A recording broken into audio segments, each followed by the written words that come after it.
Damn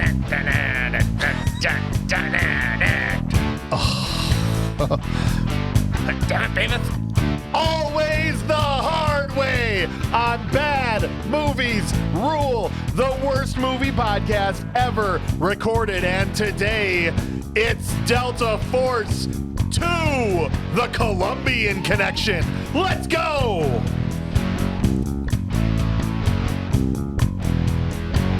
I'm going to start off and say this is Delta Force 2, not Delta Force the Deuce. No.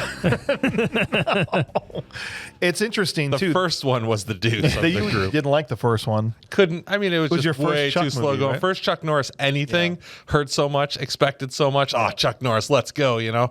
And Didn't he lift a helicopter off somebody at the beginning of that movie, though? It wasn't a car, Jeep. It was a car, In a it was a helicopter. Jeep, inside of a helicopter. That's right. Yeah, no but then bueno. after that, Yeah, a whole lot there was no real action in there. Interesting for this one, they dropped the. It was the Delta Force. Now it's just Delta Force, but we added the Columbian Connection. So if it's Delta Force, this is its own movie. It's not Right. even a, So we assembled the same crew from Delta Force 1, but we really didn't have to because it basically has absolutely nothing to do with the first movie. Right. No. Chuck Norris. I mean, Lee Marvin wasn't in there. Right. If you had not seen Delta Force and you jumped in and saw Delta Force 2 without any of the character building or anything else like that, it's Yeah. still a great movie. It's not. Yeah. It doesn't need any of the hour and 15 minutes of junk that led up to Chuck Norris finally kicking somebody in the first movie. Doesn't need to be there. I think that was us. I don't want to speak for Bob. I feel like we saw this movie before Delta Force 1. We did. And it proves Clint's point. We didn't have to know anything from the first one. They're basically, other than he's named the same thing, very disconnected from each other. And the boss guy's the same guy, right? No, that's a different. That's a guy. different different okay. guy. So, Same energy. Same energy. Hey, look, we're going to dive in. Just so you guys know, if you've never listened to Bad Movies Rule before, we are let's call us, you know what? We're the movie roasting podcast. We're going to go through this movie scene by scene. And then at the end, we're going to give out some awards. We're going to talk about who was good, who sucked. And at the end, is it actually a bad movie? Maybe it's a good movie, or at the very least, it's a bad movie that rules. So thanks for being on board with us and have some fun while we go through this movie, right? Yeah. That's what we're here. We're here to have fun. It's a Chuck Norris movie. Okay? He didn't make good movies. I mean, my God, Bob, you told me on the phone yesterday, like, if you ever got above a 6 on an IMDb, it was like they threw a parade. Absolutely. But everyone loves Chuck Norris. Right. Yeah. Because he's amazing. That's what I'm saying. He's awesome. So what do we care, right? Let's talk about it. Let's dive straight in. The movie was directed by his little brother, baby brother, Aaron Norris, directed Delta Force 2 and about like 9 other Chuck movies, I He think. directed most of his better movies. Yeah. He didn't do the first one. No, that was No. somebody else. Oh, this is way better because of that. Yeah. And it was written by Lee Reynolds. The movie starred Chuck Norris, John P. Ryan, and Billy Drago as Ramon Cota, the drug lord. The quintessential, even though this was 1990, the quintessential 80s Colombian drug lord that didn't live in Colombia.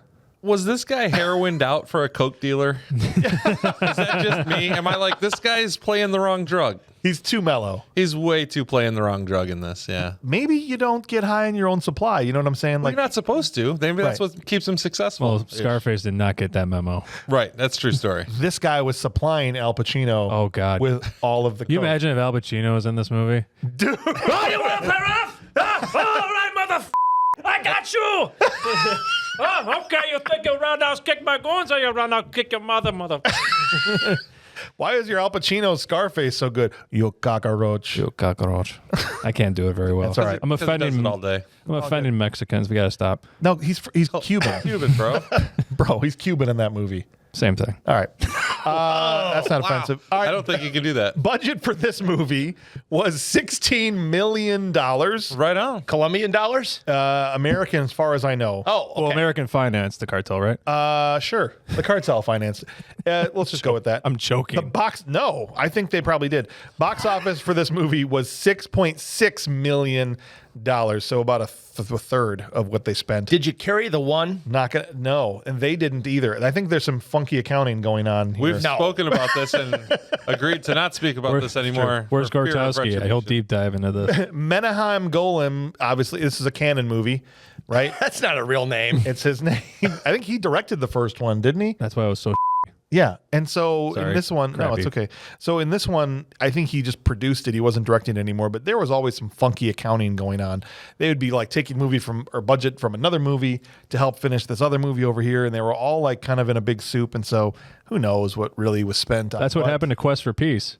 Oh, really? It was part of that. Part of those guys is it was a canon movie. It was a canon movie, and that's what happened because they kept taking the budget away from Superman To give it to other flicks. to give it to other flicks. Like Yeah. Masters of the Universe got most of the budget from Superman 4.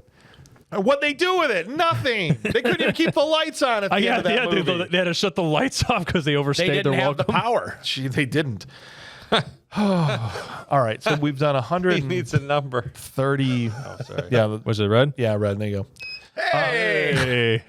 Put him on did- the board. We've done 130 something movies at this point, right? The IMDb rating here is a 4.9. Bullcrap. We've had lower. It's tied for 104th out of Whoa, 130. really? something. Yeah. It's still Santa with muscles.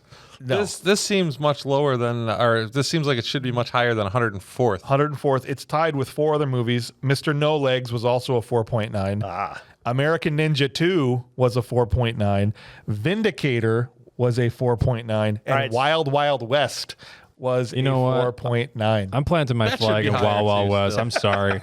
I know you get to be on that episode. but movie you loved it. is awesome. It is a great movie. It's a great movie. I mean, it's a bad movie, but it is fantastic. it was yeah. It was a great movie. I don't care. Kevin Kline, Will Smith, his chemistry is hilarious. I did like the scene where the magnetic neck braces just kept slamming them together. Yep, that was good. It's good stuff. Movie is 11% on Rotten Tomatoes Shocker. and 40% audience score. So not good across the board here from critics or from the people, which is why it's on our show. Well, the beer drinkers like it. That's good. Red-blooded Americans love it. Right? Yeah, red blood American. They had their freaking American flag patches on their uniforms. Oh no, better yet, they had him tattooed on their chest, man. That's what I'm saying. Like, I was hoping that one scene, they rip the American flag things There'd off be their another one sleeves. under there, just in the Velcro. There'd be another one underneath. This movie is so awesome. Made a bald eagle cry. They would just open up their vest and they would just be tattooed across their chest an American We the eagle people. screaming. It had the entire preamble of Yes. the Constitution of the United That's the States. people that matter that like this movie, meshed in with their chest hair. dude. Right? You had to part the chest hair to read the Constitution on these guys' chests. Are we talking Right? about a man or a You woman? have weird desires. Is this a woman's chest hair or a man's chest hair? The movie put hair on a woman's chest, man. Oh man, hairy saying. areolas. Here we go. Don't watch Delta Force 2 with your wife if you don't want her to have a hairy chest. Harry Areolas, that guy's my accountant. Yeah. I went to school with a hairy areola. So, all right, guys, before we get into Delta Force 2, I just want to let you guys know, first of all, thank you for being here. But two, there's all kinds of ways to get in touch with the show. If you'd like to email the show, it's thisshowIstrash@gmail.com. It's the best way to get in touch with us. We'll answer your emails on our mailbag. You can also call in and leave us a voicemail that we'll also answer during our mailbag segments. That number's down in the show notes, but it's 262-5... Crap, I forgot what it was. 262. Go find your mother. 262-757-8567. It's also in the show notes. You know the best part about that? What's that? I get up to the minute traffic in LA That's true. through the mailbag. You can use it for all kinds of purposes. One listener decides they want to keep us updated on LA traffic on a regular basis. And what time it I is. think that's Rubber Lover. It is He likes to tell us what time it is when he calls. also true. So Yes. use that for whatever you want. There's no rules. We don't care. I'm James. Yes. Mr. Hauser, there's one more way Yes, that we you can get can. mail, isn't there? There's Or one also more a way? physical mailing address that you can send mail to. It's P.O. Box 383, Burlington, Wisconsin, 53105. Send Ryan Maddala some lingerie. Please. Used preferably. And then on the Patreon, we'll make him model it for everybody. Here's what I'll say. You don't have to make him. He's going to do it anyway. Speaking of our Patreon, if you've been listening through, maybe you've caught up, you've listened through our entire catalog, and you're like, hey, I hate waiting every Friday. I want more content. There are 4 other podcasts that we make that are available on our Patreon. And you can join for $3 a month. You get access to most of those shows.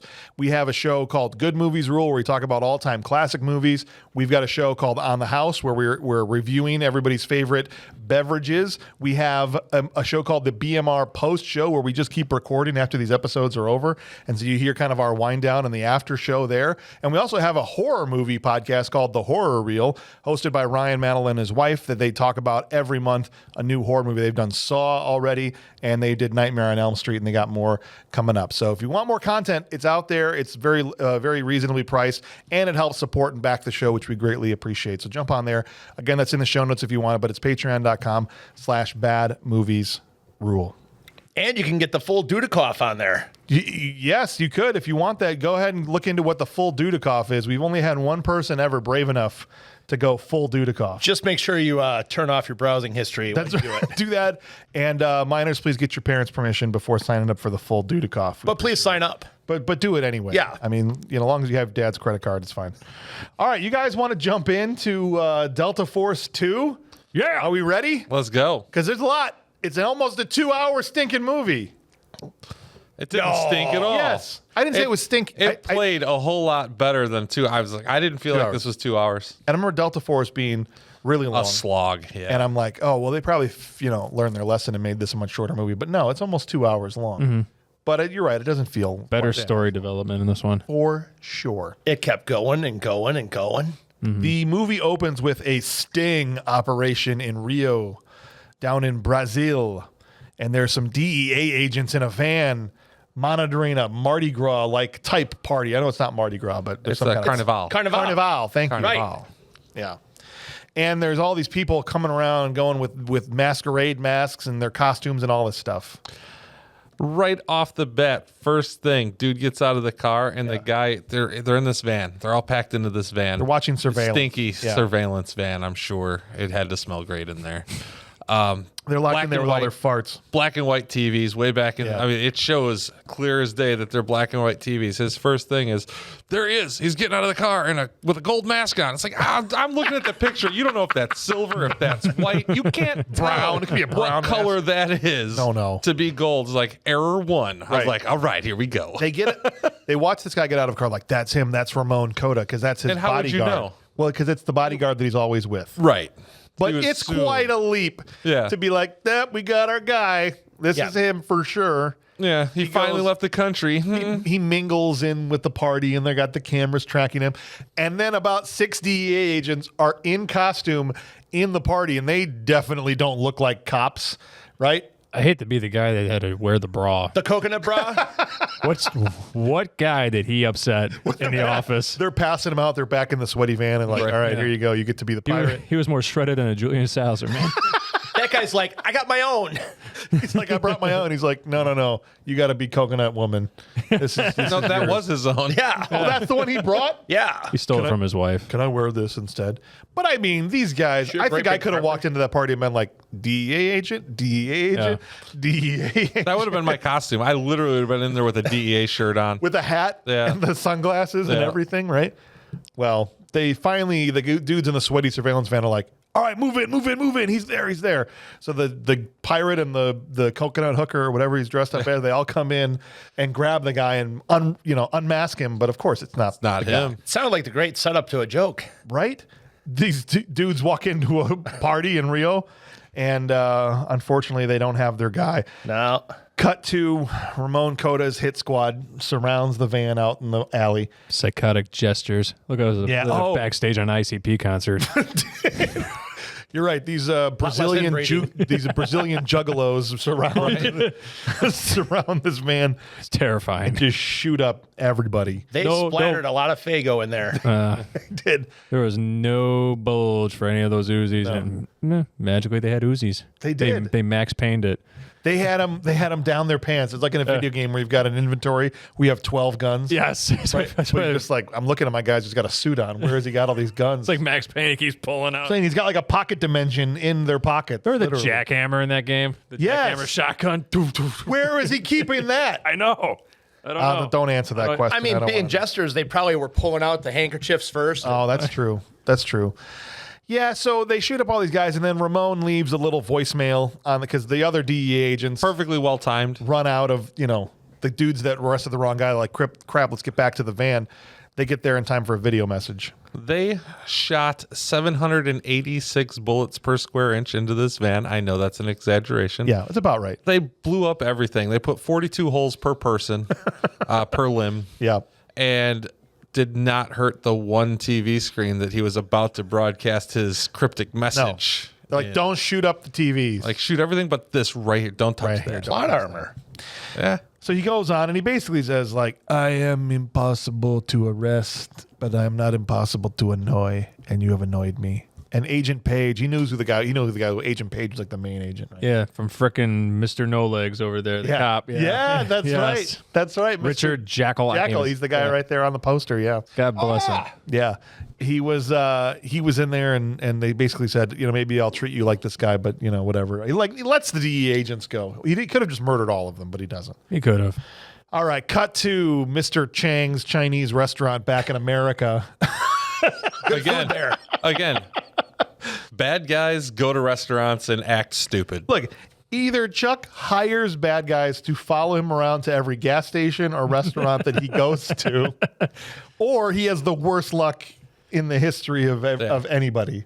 Because I'm sorry, guys, it's the biggest trope. How many times now? In how many movies? 6. I could say this. At least when bad guys show up to establishments, every single civilian walks out alive. Unlike a crappy Steven Seagal movie. In Hard to Kill, right, yeah. Where everybody gets obliterated. And he's like, hey, you know where the tomatoes are? Right. If this had been a Seagal movie, those 3 guys would have murdered everyone, and then he would have killed the 3 guys. He wouldn't have gotten up from the table yet. No. He probably wouldn't get up from the table. No. But there's always bad guys causing troubles in restaurants, like Blind Fury. We just did it in. Yeah. It just happens all the time. Don't you remember that from our childhood? Clearly, you never. Every time you've been in a restaurant and Clearly. somebody comes in. Denny's, You never Vegas. Been, yeah, I was just gonna say you've never been to Las Vegas and Antioch Every time we went to Las Vegas at 2 a.m, you had somebody come in stumbling drunk. from the Limerick. You're not wrong. You know what this reminded me of, though? Remember Last Action Hero, where Arnold walks into his room and he just shoots the closet door? Yes. And he goes, how'd you know that there's always a guy in there, right? It's cost me a fortune in closet doors. Chuck should just be like, before he sits down to eat, he should just go beat up whoever's Just like in there. profile the room and beat up 4 people. It's like, I think I got the right guy. But if I didn't, they're not going to start now. Right. Exactly. You thought about stabbing me. I wonder if they got tables from the same place as Roadhouse. Bro, okay, so Chuck goes over there, right? And first of all, what movie are these degenerates from? They were in the wrong. They were like from Cyborg, or SLC something, Punk. right? They were dressed like they were in the post-apocalypse. They look like they were a ripoff of Bill Paxton, Brian Thompson, and the guy that no one cares about from the first Terminator. 5 minutes of Terminator. Right. But then he goes over his friend Agent Chavez is here with his wife having this, the 3 of them having dinner. Bobby! And Chuck gets up and he's like, don't go. He's like, oh, I'm not going to fight. I'm not going to fight. Yeah. And meanwhile, he goes over there and you're right, beats a dude into like 7 different tables break. Right. Right. And even afterwards, the owner's still, even after he shatters all his "You're tables, he's like, welcome." thank you. Namaste. These guys were going to pour some food on the floor, but But I busted all of your furniture. Right. So it's all good, right? Oh, That all right. furniture company has one hell of a return policy. It's the same guy that gets the. I'm telling you, whoever it is making a fortune. Or He he's just- losing his butt. I don't know. Maybe. Look into Chuck Norris's friends. Chuck Norris's friend contracts with the restaurants that he knows Chuck likes to go to or Patrick Swayze likes to work at. inside job. And it's an inside job. That's what I'm saying. All right. He comes back. He's like, after he beats up these 3 degenerates, and his friend's like, I thought you said you weren't going to fight. He's like, it was a motivational seminar. Basically, that's how Chuck says, welcome. Thank you for coming to my TED Talk. I would pay to go to his TED Talk. I mean, just to have a chance of being the guy that he slams through a table. This is like Right. the JCVD thing. We're Yes. trying to get him to so pissed off that he roundhouse kicks us all in the face. That'd be fantastic. I would let Chuck punch me in the face, hit me through a table. I'd let Chuck This is throw me good through this stuff. table. Yeah, well, that would hurt. This one is for real, for real. This same trope happened when we did The Quest, the movie with the tiny Zeppelin. Yeah. Where old man JCVD was just in a bar and these dudes Yeah. came in. Yes. It's every time. Every time, guys. It sets the tone that they're badass. It does. But he's badasserer. Yeah, You right. want to hear a joke? I love jokes. Chuck Norris walked into a bar. Yeah. That's it. Wow. All right. So We heard the joke when you talked. Wait, it's got to be your bar. meanwhile, in San Carlos, unknown country somewhere between America and Chile. I don't know. It's got to be Colombia. It's not though. It's But San it's Carlos. the Columbian Connection. Movie has nothing to do with Colombia. This movie was originally called Finance. Operation Stranglehold. It was financed by Colombia. It was shot in the Philippines. Okay. They're in some made up country called San Carlos, and it's nothing to do with Colombia at all. They just named it that because it's about Coke, I'm guessing. So they just slandered Colombia in the title for like Colombia's catching stray shots from whoever made this movie. Are you saying that Colombia is not known for their Coke? I'm saying they are known for their Coke, Just but not still, pre-workout. but not pre-workout. All right. Meanwhile, in San Carlos, Ramon Cota, played by Billy Drago, is riding along in his car, and he's just like, he kind of has a bison moment. He's like, oh, it's Tuesday, so let me kill this father and this baby and rape this woman who's just sitting here by the field just because it's a Tuesday, and that's what I do on Tuesdays. You know, it was so random. Dude pulls up. He's like, why isn't this woman working? Well, our baby's sick. All right, well, let's kill that baby. Let me go ahead and kill the husband real quick and then send her to my bedroom. Right. Get her a bath and send her to my bedroom. Yeah. So you're saying unions wouldn't do well? No, I don't think. I think they got protections against this kind of thing, Mel. Oh. Yeah. And I should mention this also. We also meet Miguel here, who is like his driver / confidant. And he does say before he pulls up and murders half of a family, hey, you know, there's a mole in our organization. The DEA is 8 shipments out of this whole month have been, you know, there's a mole in our midst. So make sure you find out who that is. And he's like, all right, I got you. No problem, fam. The guy looked like Ricardo Tubbs from Miami Vice. Cop. He did. Instant cop. It's like, it's a cop. You assume he turns around, looks into the mirror real quick, and is like, found him. Right, because we find out in a minute he is the mole in the organization. Mission accomplished. Mission accomplished. All right, so we cut back to America, and the government is like, yo, the DEA is useless. We need Chuck Norris. Can we get him in here real quick to deal with this nonsense? Yeah. Time for the info dump / debriefing. Here's the slideshow of who the bad guy is, thing that we see in 100 different movies, you know. Absolutely. To the skiff. To the skiff. We get, this is where we meet General Taylor, though. Right. General Taylor. He's great. I thought of Mel Vandy every time General Taylor was Did on. you? Yes, I did. If we ever remade Delta Force, Yes, 100%. General Taylor. right General here. Taylor, I know who I'm picking for my top right now. Right. Dude went for it. I'm just saying. Did. He gives him the info dump, and he's basically like, we need you. We're, you know, these guys are, the DEA is just, they can't get the job done. And so we want to send in the Delta Force, which is really just Bobby and Chuck Norris. Bobby and Chuck. But damn it, Bobby. Yeah. You were working in my tool boy- shed. That boy ain't right. He isn't. Bobby has got a screw loose in this movie. couple, for yeah. sure. Anyway, One sick ass. What is it? The mullet. the mullet. Oh, he had a Jew he had a major mullet. mullet. I got the ick from Bobby in that first scene, which we didn't mention in the Chinese restaurant. He's like licking his wife's face or something. I'm like, yo, you're at dinner, like out in public. I like how he has a nice, his wife has a nice cross, like she's a nice church girl. I'm like, Right. man, you gotta leave room for Jesus. Seriously, the dude was all up in her business. Anyway, Love that woman. So in love. so in love. He seemed like he was into threesomes, though. Like Chuck. You I mean, he coming had back Chuck to our there, place? you know. Chuck was there. Can we daydream about this for a second? No, he just said that the goal of the Delta Force is you don't have to go down there and like arrest Cota. We just want you to tell the mole to come in, right? Like it's getting too hot. Yeah, we Go down there. can't communicate with him. Right. So go down there, do that. So they go down to San Carlos, which really seems to be in a country that's easy to get in and out of because people the whole movie are going in and out of. San didn't Carlos. take long to Notice they get have there. one incredible fighter jets or airplanes that go that fast. That's crazy. Well, you notice they were in Miami. When? Well, so his confidant actually came up and drove the cab in Miami. Yeah, because I thought that was in San Carlos where the cat. He goes. Cota told him to go to Miami, oversee the shipment. And a taxi So will when be he went waiting for to you. Miami for overseeing the shipment, gotcha. that's when he met with Chuck. Okay. So what they get in a taxi cab and they're driving around like, where is this contact? But Miguel is driving the taxi. And so the whole thing is basically he says, I can't come in. Don't worry about me. Ramon trusts me like a brother. Cota would never suspect me. In fact, he's getting on a plane to Switzerland and, you know, this is our chance to get him. Right. And so Chuck Norris and Bobby say, how long is that flight going to be over U.S. territory? just for a couple of minutes. 17 minutes. Right. Over Awesome. Key West. So I thought this was a cool And plan. then awesomeness happened. Such a cool plan, right? This is great. So he's like, all right, here's what's going to happen. He'll buy out all of first class, him and 2 goons. Yeah, he's Yeah. a Baller. He's the nature boy. He's Ric Flair. Okay, he's a baller. He's the richest guy in Colombia that's not Colombia. Dude's still flying commercial, though. Okay? Right. Like, he doesn't have a G5 at this point. He's got 10 choppers. Wait a minute. A G5 airplane and lots of money. He has nothing. He's still flying commercial. He likes to keep Low profile. Yeah. You gotta file a flight plan for that kind of stuff. You know? I understand. I think I met that guy when I was a kid. Did you really? Yeah. Ramon Cota? Yes. The actor or the guy? I don't know. So I was at a TGI Fridays, and he was my waiter. I guarantee you it wasn't him. I think it was him. Billy Drago? So I went into the bathroom, and this dude like followed me in there. He's standing at the urinal next to me, and he's looking over, and he's just. The dude was weird. Party foul right there. Wow. I swear it was him. You got to reverse the psychology on that. Some guy looks over and goes, like, you just look back over and go, You gotta smile back. Yeah. you got to smile back. I was like 12. Turn the tables. Then you have the upper hand. You know what True. I'm saying?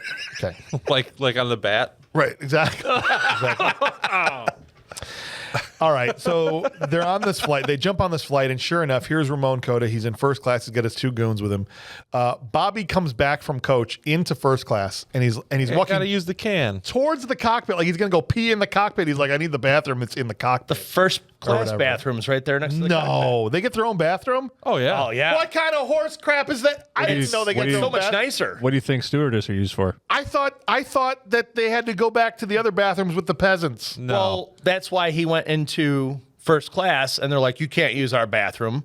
You don't have couches now It's in got first scented class? lotion. You have All right, couches well- now in first class. Regardless, they go to throw him out. The 2 goons grab Bobby, and they're like, you're in the wrong section or whatever. And this part made me laugh. They rip open the curtain to coach, and Chuck Norris's face is right there. And by the look on that dude's face, he knew exactly who Chuck Norris was. Right. That guy's seen Lone Wolf McQuaid. He's seen. He saw seen Breaker. Yeah. Dude, you can't forget one of his greatest of all time, Invasion USA. That's what I'm saying. He didn't know it was McCoy or whoever. He knew that was Chuck freaking Norris. That's exactly what He was happened.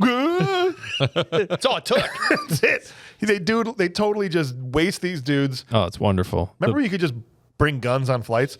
They both just pull out handguns and they're pointing them at Ramon Cota, and they're like, "All right, time to go." Drill a freaking Black and Decker, my Hello Kitty's my first electric power drill. Yes. You know, yeah. take a panel out of the floor, Right. take it down like into the nose of the plane. They bring Right- him into the basement Right into of the cargo airplane. hold. Right. Right next to the landing gear. And they pop a panel out into the open air. I don't know. They're at this 30,000 feet.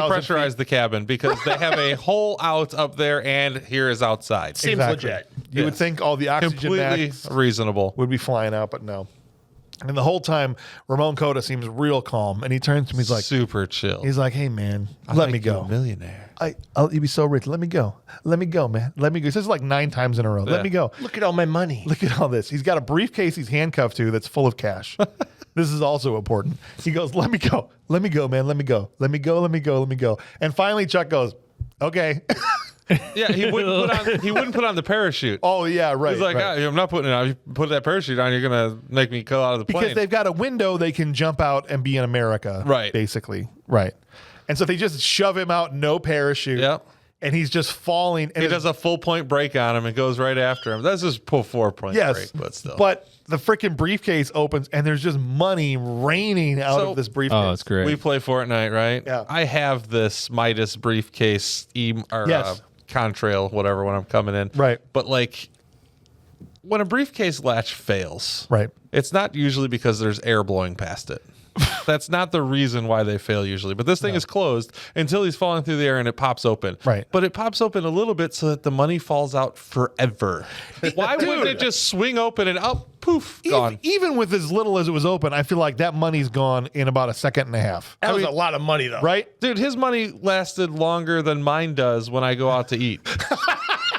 It was the American exchange rate. Is that what it was? He's falling for 3 minutes And it cuts back to him, and there's still money just pouring Yeah. out of this briefcase. Inflation. Again, he has like a pocket dimension inside the briefcase where money, like Mary Poppins style, just keeps coming out of it, just relentlessly. That was half the budget. They used real cash. Eventually, That's why these movies lose so much money. Chuck dives out after him. Is after some hit misses here and there. He does latch onto the guy, puts him in a bear hug, and pulls the ripcord. Now, I haven't done a lot of skydiving in my time. I've done exactly 0. Right.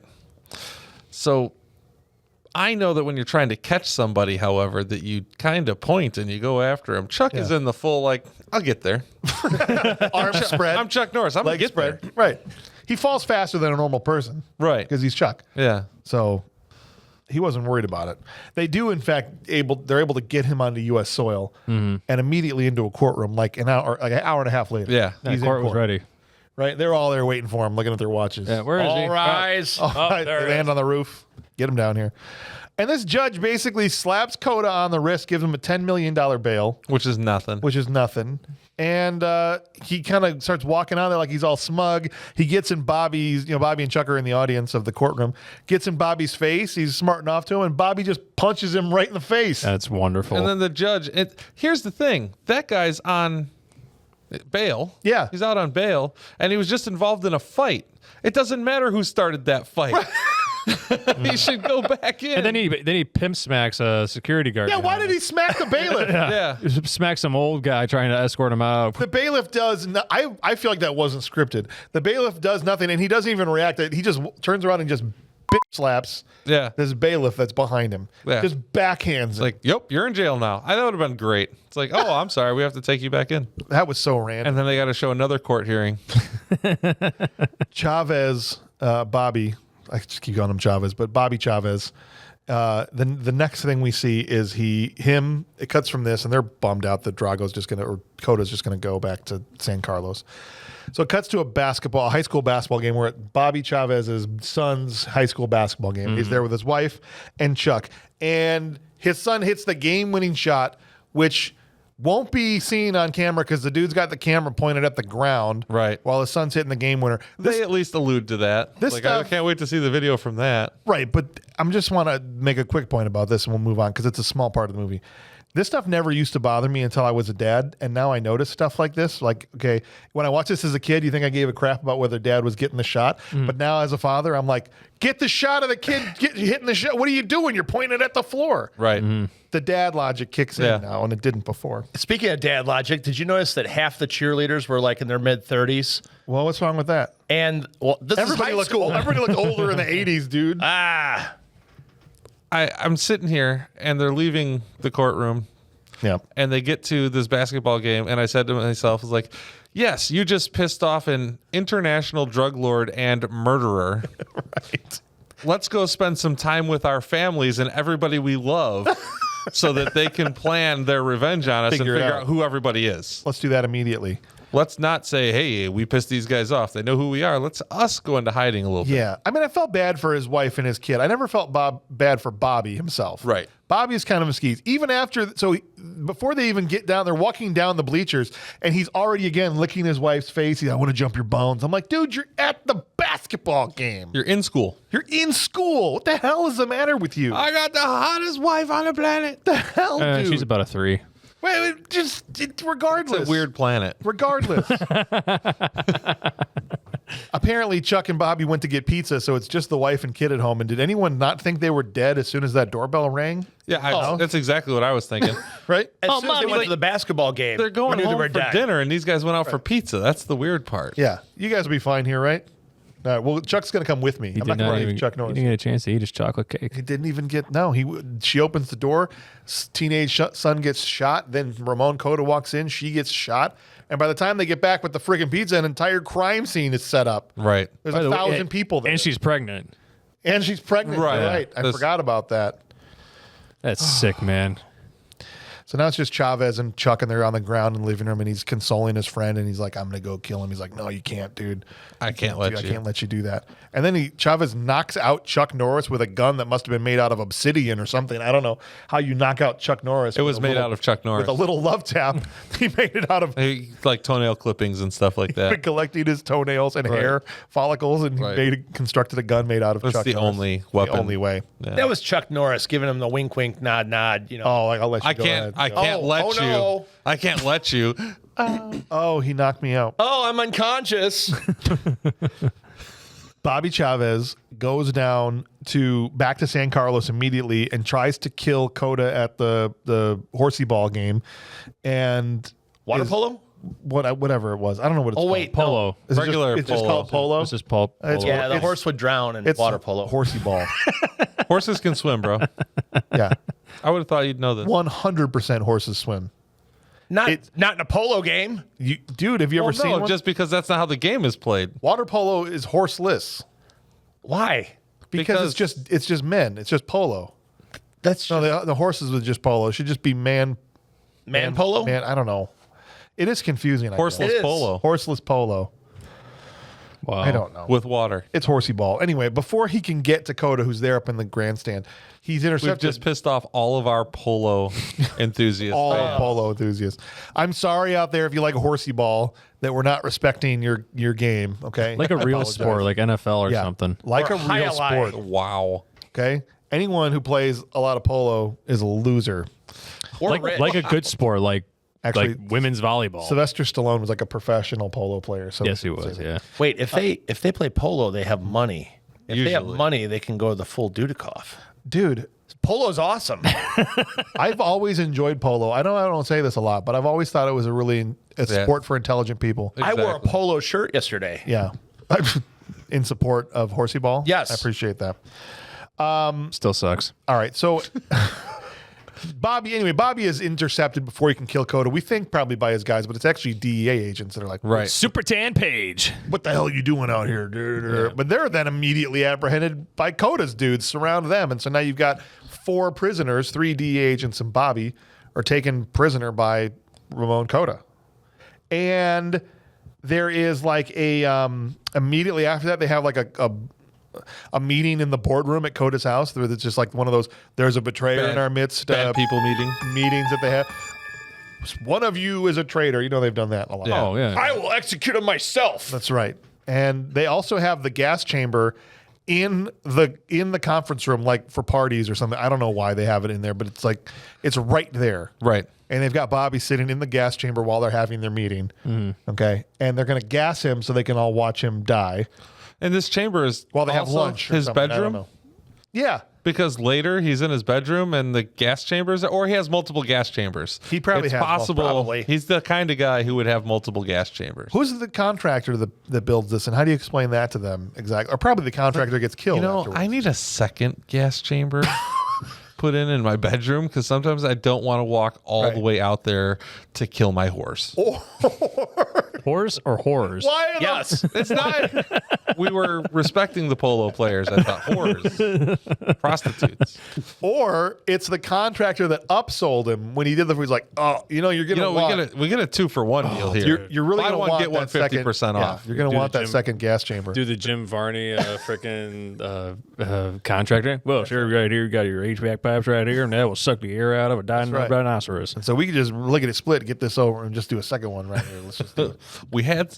They were putting in a gas chamber at the guy next door, and they came up and they're like, "Hey, we're putting in a gas chamber next door, and we've got 2 extras. If you know anybody or yourself would like a good deal, we're already out here." Right. Got to keep up with Ernesto's. Could do it. After these guys get taken hostage, it cuts back, and this also made me chuckle. General Taylor back in America is giving a press conference to just call everyone in San Carlos basically a piece of crap and a coward. Nailed it. Including the president. Then San Carlos has a press conference so they can cut a promo on America and how we're all a bunch of drug addicts and a bunch of losers, right? Yeah. And so just like dueling press conferences here. This would have been an amazing lead up to a wrestling match. Exactly. That's what I thought. Send us your champions. That's right. Let's do it. And he basically walks out, the president of San Carlos, who is a puppet for General Chickadance that's there, and Ace Ventura's landlord. I'm saying was the general of the army. It's Ace Ventura's landlord. General Chickadance. I heard him, Ventura. I heard him again this morning, scratching around. I heard those coke dealers in there again, scratching around. I don't bring my work home with me, sir. And basically, the president just gets up after General Taylor's press conference. Everything that guy said was bullcrap, right? I mean, The president's Hector Salamanca. that's it. Yes. Nice. Taylor then calls Chuck Norris into his office. General Taylor does. And you can tell General Taylor's pissed because he's got this red video cassette. You know it's bad when it's a red cassette tape. That's right. It's either you were caught with a hooker or someone got killed.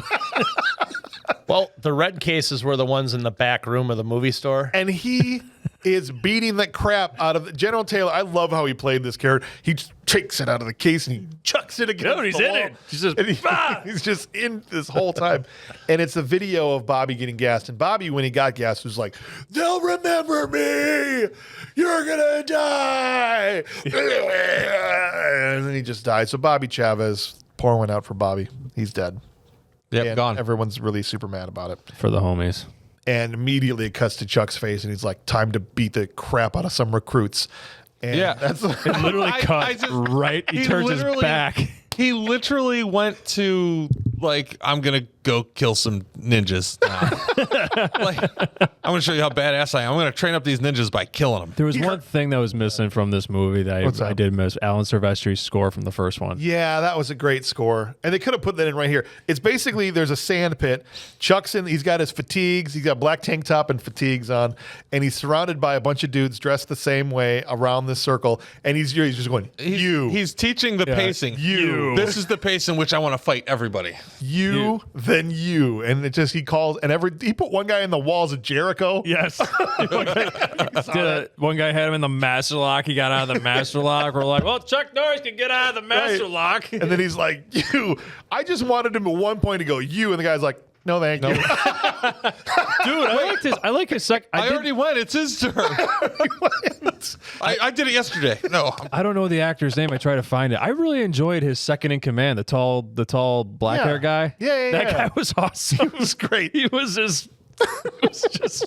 Meanwhile, the guys that were there were supposed to be there for a yoga. They were like, "We weren't even here to do this."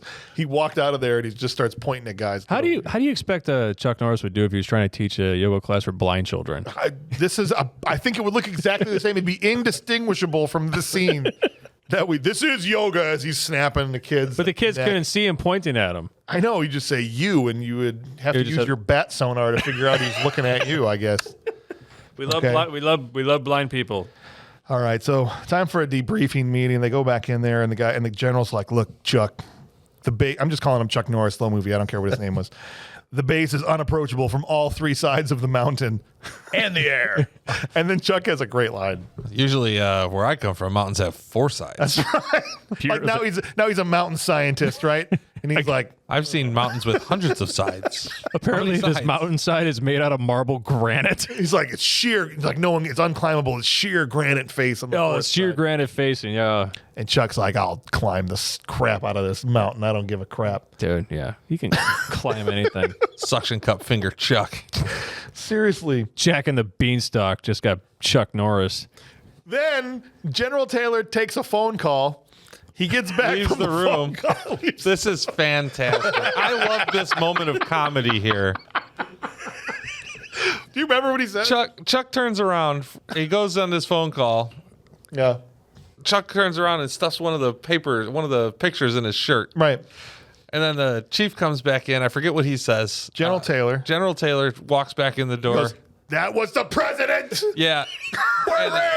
Yeah, it's like super way over the top. Just watched the video of Bobby being murdered, spitting his guts out. We got a green And light. he goes, and he went through the roof. Yeah, it was so friggin' great. And then Chuck just goes to him and is like, basically, he's like, Yeah. yeah, that's great news. Here, put your papers away. You don't want to lose one of those. Why did he take that one? Why not? That's the one thing he's going to get the picture of the greenlit. mountain. He didn't want to get greenlit and go with those guys. I guess. And what's funny is the president at the time was George H.W. Bush. And I just kept imagining just Bush Sr. just getting pissed off watching this video. Oh, Ronald Reagan would have already been there for the assault rifles if he was president. That's why they call him Ray Gun. It cuts after this. He's like, we got the green light.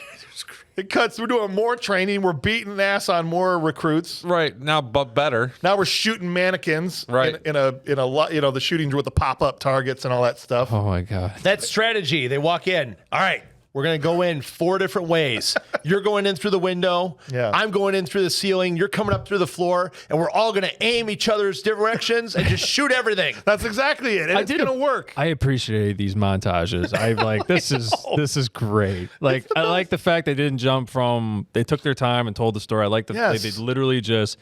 It was just. I just loved could've how they watched just showed everything. 10 minutes of him beating up these recruits. Yes. Okay? I could have watched so much more. And what's funny, he's beating up one, he's beating up another, he's got him down, like giving him a noogie, he's just beating on him. And General comes up, he's like, hey, Chuck Norris, come over here. And he walks past his second in man. He goes like, take over. And he gives him his look like, what the frick am I supposed to do? Right? That's what I'm talking about. He's great. He's like, Did you I notice can't do that. There was like 30 guys around that pit. Yeah. But when they got on the plane, there was like 6 of them left. Well, the other ones were on injured. They were in reserve. Best of the the best infirmary. right there, Mel. That's right. Go check the infirmary if you want to find out where the rest of them are.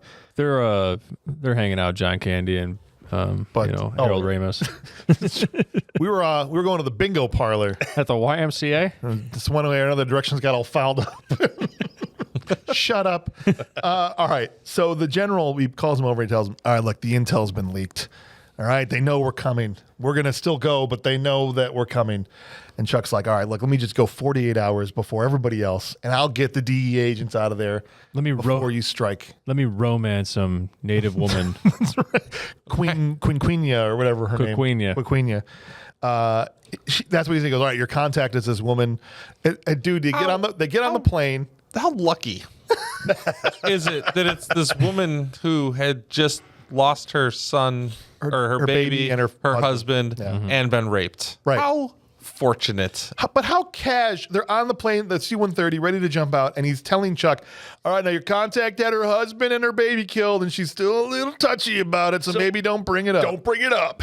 I'm like, he was kind of super casual about that whole thing. And even Chuck's like, yeah, I wonder why. Like, she'd be touchy about it. That's a little weird. Well, this is the 4th mission this week that had the same circumstances. For The guy's getting tired of reading it off the sheet. Chuck parachutes in, meets up. Nobody sees this. Nobody sees it. Well, They did. later on. I think somebody told on. I don't know if anybody saw it. I think somebody told on. Yeah. But anyway, he meets up with the villagers in Quinquina in this frickin' village. The general and his men, General Taylor, also get in country with the president's liaison, Ernesto. I could watch 45 more minutes of Taylor effing with Ernesto. Ernesto is the president of San Carlos' liaison. Because the president has greenlit this operation. Basically, he told the president of San Carlos, we're going to remove economic aid if you don't let us go in and blow up in a specific corridor. Right. Let us blow up some drug labs. And so because of the political pressure, the president allows our troops in. You got to stay in this corridor. Right. You cannot go in the green corridor. Right. And this is Ernesto's been assigned as the representative for the president. So there's like a little base set up for the Americans. Yeah. And Ernesto is ridiculous, dude. This dude, why are there soldiers here? He's like, oh, chill out, man. They're unarmed. There's no guns. What is with this gunship? We're just no guns on observing. this gunship. We're just observing, man. Yeah. Observing. He starts getting pissed off, like you said about the operation corridor, right? Yeah. They got a little map, and he's like, no, you have to stick to the red corridor. He's doing an 80s PowerPoint presentation, where they actually put a map on the wall and point. He has some awesome hair, though. Meanwhile, General Taylor's in uniform having a cocktail. Yeah. God bless him. It's While they're great. talking Cigar and a about cocktail. This is great. It's just like, yeah, man, what are we going to do Greatest about this, 5-star general in movie history. While all this is going on, Chuck has started to casually climb this sheer granite face, of the mountain over here. He runs into a snake. How'd you get up here? How'd you get up here? Which he should have just bit, right? Everybody knows Chuck Norris bites him, and then Snake dies a painful death a few days later. That didn't Expendables too. happen. he almost falls off and is caught by a knot in his rope, but he ultimately survives that ordeal as well. And it shouldn't show like it was easy, but he is able to climb the cliff face, essentially. Cota comes into the village and he said, I heard about a parachute that came down in your village. And he puts the guy, the chief of the village at gunpoint and he blows him away. But we knew he was going to do that. The whole point is like, okay, who's a narc in this village? Somebody's telling on Chuck Norris and we don't know who that is. Ernesto comes back in. This made me laugh for real. Ernesto comes back into General Taylor. He's like, so good news. We totally blew up some drug lags and burned a bunch of fields. So we're Guess good. It's over. You don't have to do anything go home because we already blew it all up. Yeah. So good news. All right. See you guys later. Did he really think that? No, he just like, all right, see you later. Yeah. And General Taylor is like, no, he calls the president. The president figures out it's a hoax. He's so pissed off again. And he greenlights them. He greenlights them to go. Because for a second you think the operation's off, right? But that excuse does not last very long. He told us do whatever the hell we please. And Ernesto, they're all getting on the chopper. And I was like, you can't. And he's like, come on for the ride, man. It's all good. General Taylor's like, gets him on the chopper. Chill out. Have a drink. Chuck makes it up. It's now nighttime. It took him the entire dang day to get up the side of this cliff. He gets up to the mansion. And on this episode of Guys Who Regret Meeting Chuck Norris, previously featuring Dick Punch Guy from Breaker Breaker, this poor radar man, he's sitting there looking like an air traffic control screen. Yeah. And Chuck walks up to his shoulder almost to be like, did you find him yet? Like he's like right there. Punches the dude in the face. His chair spins him around just to catch a left. Another one. And then he just face plants right into the table. Yeah. Oh my god. As you would. As you would. He was smart. That dude, that chair. Like, even if you're not out, you face plant. When Chuck Norris hits you and you do not go unconscious, you fake unconscious. That's right. You play dead. What you do. You play dead. Yeah. I couldn't believe when the chair spun around just to catch another shot from him. I'm like, great. So far, every Chuck movie we've watched has seen just one guy just get the unfortunate business that can't really fight. That hillbilly couldn't fight. Didn't even try to fight. This guy's just a radar guy, and he just caught a left and a right from Chuck. Oh, everything seems so like effortlessly from like how they shot Chuck Norris's fight scenes. Oh yeah, it's just everything is just very real and just. Yeah, I mean, I agree. When you're trying to film a professional doing what he does, it should look that way. Right. But because he can actually do it. It doesn't look Hollywoody. It doesn't look fake. It doesn't look obnoxious. It just looks If they were to teach me, I mean, I can throw a punch, a regular old punch or something. If they try to teach me some moves, though, I'm going to look the most ridiculous thing you've ever seen. Trying, not just because I'm fat, guys, I know. But like wait. You're fat? Slightly. No. I'm sorry, morbidly obese. My bad. Sorry, buddy. But no, but you try and teach me some of these actual moves, I'm going to look ridiculous. Yeah. It's just not going to happen. And so usually when you've got actors that can't actually fight, they're hiding it with angles or shaky cam or whatever they have to do. I hated the shaky cam. But with guys like Keanu and John Wick, where they could just leave the frame how it is, or in this with Chuck Norris or Van Damme or whatever, they can just shoot it. Yes. And it looks legit. It looks awesome. Right. It looks great. So he gets on the horn after he knocks out poor radar guard. He's like, Operation Stranglehold is a go. He calls Taylor, who's in the chopper. First, he turns off the radar in the manner in which you turn off radar. How does one turn off radar? Well, you grab the off switch conduit right out of the power box and you just pull. Oh, you don't just shut it off? No, you don't just turn it off or I thought that was the off lever. chink, use the lever right there. Right, I forgot he just rips it out of the rips wall. the wire out of the wall. There's 3 switches right above it. Well, he's not going to be there the whole time. Somebody could, I suppose, just come back and turn it off. Someone's gonna turn this back on. I gotta make sure it can't go back on. He calls General Taylor, who's in the chopper with Ernesto and all the soldiers, and he says, Operation Stranglehold is a go. Ernesto's like, what's Operation Stranglehold? They start passing guns out of a hidden compartment to all the guys, and Ernesto's just whipping his head around. What is this? What is going on? This firearms. What is all of this? Strike team deploys onto the ground and just starts taking dudes Dude, out. the machine gunner on the helicopter. Yes. Had the highest body count and had the greatest face ever. Yes. Just totally dropping brass. die. That's what made me think of when the look on the face of the machine gunner when they started taking dudes out and they blew up these freaking coke labs and you see these white explosions. I immediately am like, is coke dispersible via explosion? Like, is it still viable? Oh, yeah. Oh, sure. Because Remember I Lethal think Weapon? that's what was happening. These dudes were running around high ass balls, just. They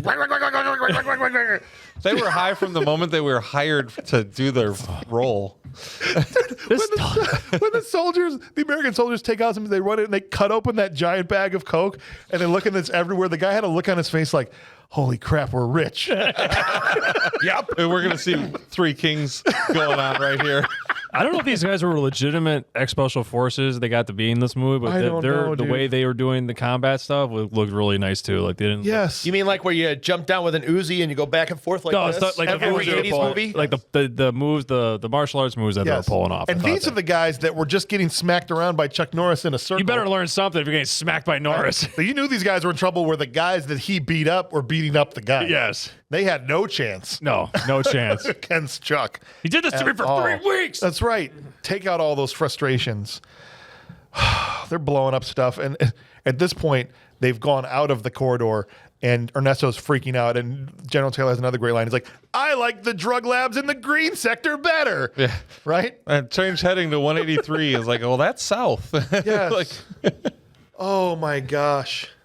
All the General Chickadance calls a red alert. Okay, he's down, he's miles and miles away, right? He gets word of what's going on. They get about 10, 12 choppers themselves to come fly up, but they've got some time until they get there. General Taylor's blowing up labs. Cocaine's getting dispersed. All the birds in the area are high as balls. They're all just flying into trees and attacking each other. It's just cocaine flying everywhere. Talk about contact eye. Everybody everywhere. All the animals, the raccoons are going nuts. In the freaking Animal Kingdom on crack. Animal Kingdom, it would have been crazy. Just coke blowing up everywhere, Yeah. dude. It's one hell of a party. All right. Chuck finds the DE agents in the cage, knocks out the one inept guard with a door. Right. Right? Because that's That's what how you do. starts just passing out. Hey guys, starts just passing out guns to Yes. Paige and all the DEA guys, and he goes, "All right, good luck. I'm gonna go get Ramon Cota." Who he was told, don't worry about getting Ramon Cota, just get the DEA agents, Right. right? But he's got to avenge Bobby Chavez, Oh, absolutely. right? Got to do it. He Jim Cotta's up to the second level. I don't know if you guys noticed that. Yeah. There's a nice little bar, just like they had in that movie, that he does some gymnastics around to get up to level 2 when he gets into Ramon's bedroom. Nice bedroom.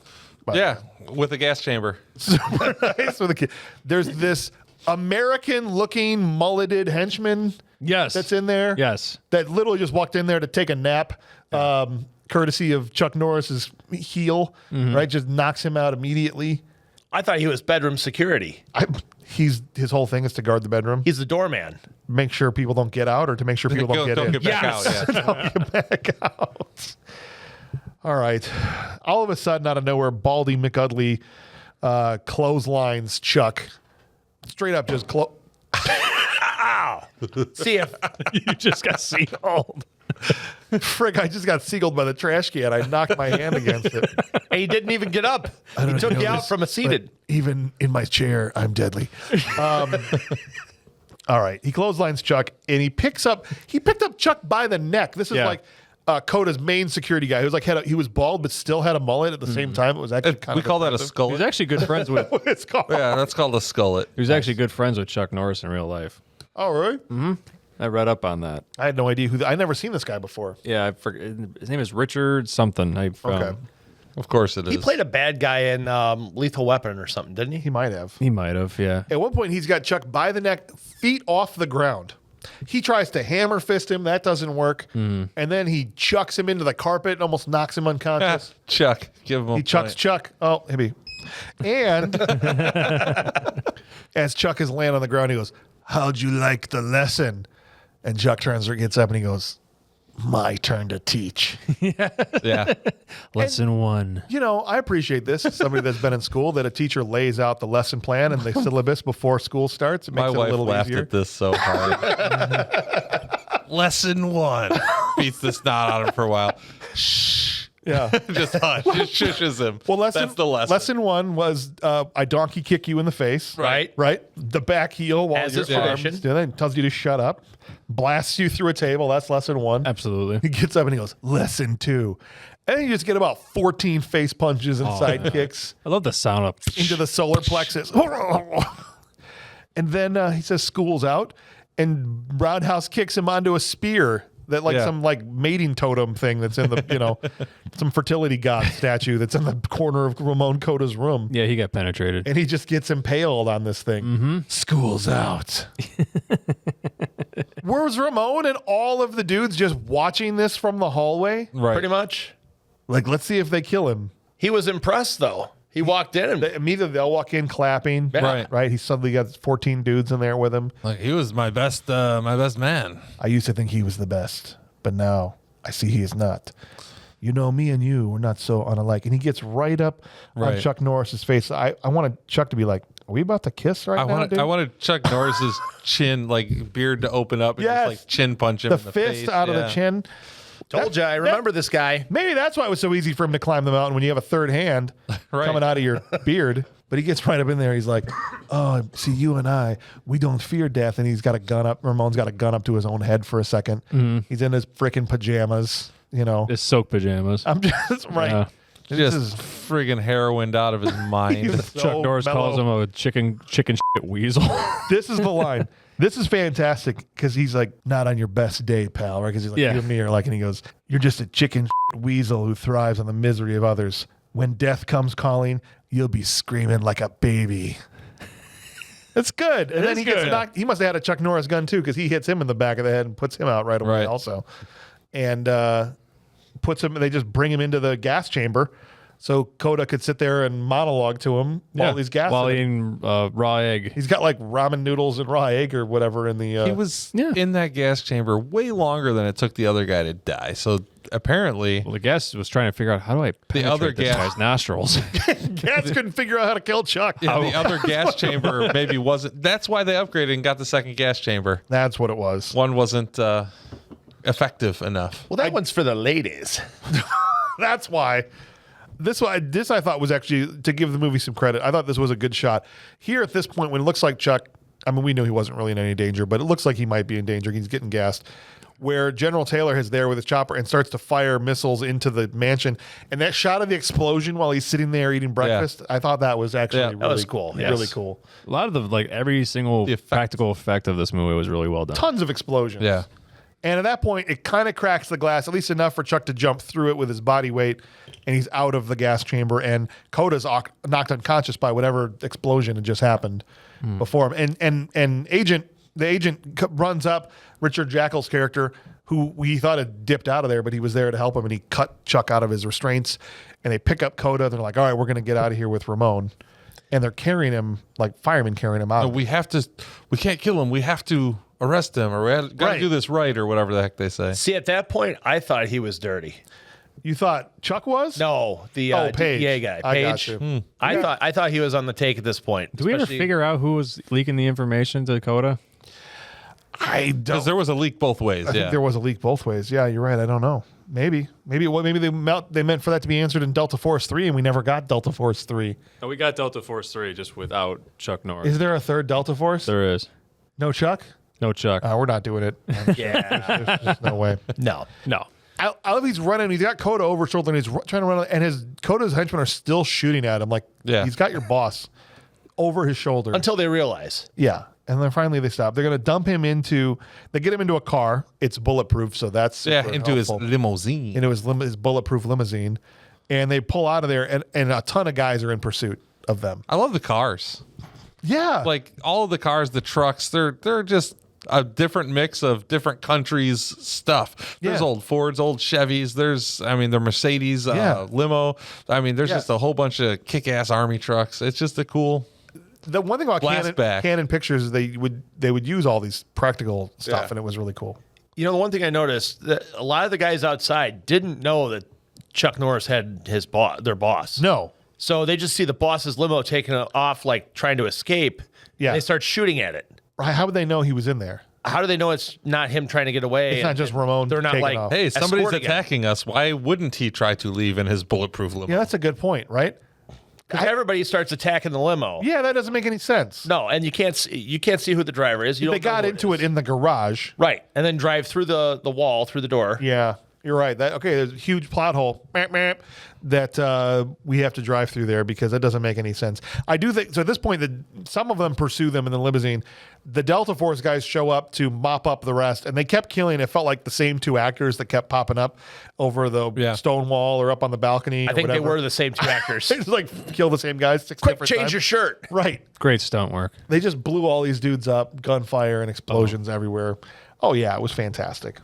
At this point, General Shikadance shows up in his helicopter, and I think he's attempting a coup because somehow he knows that Ramon is in the limo, right? Right.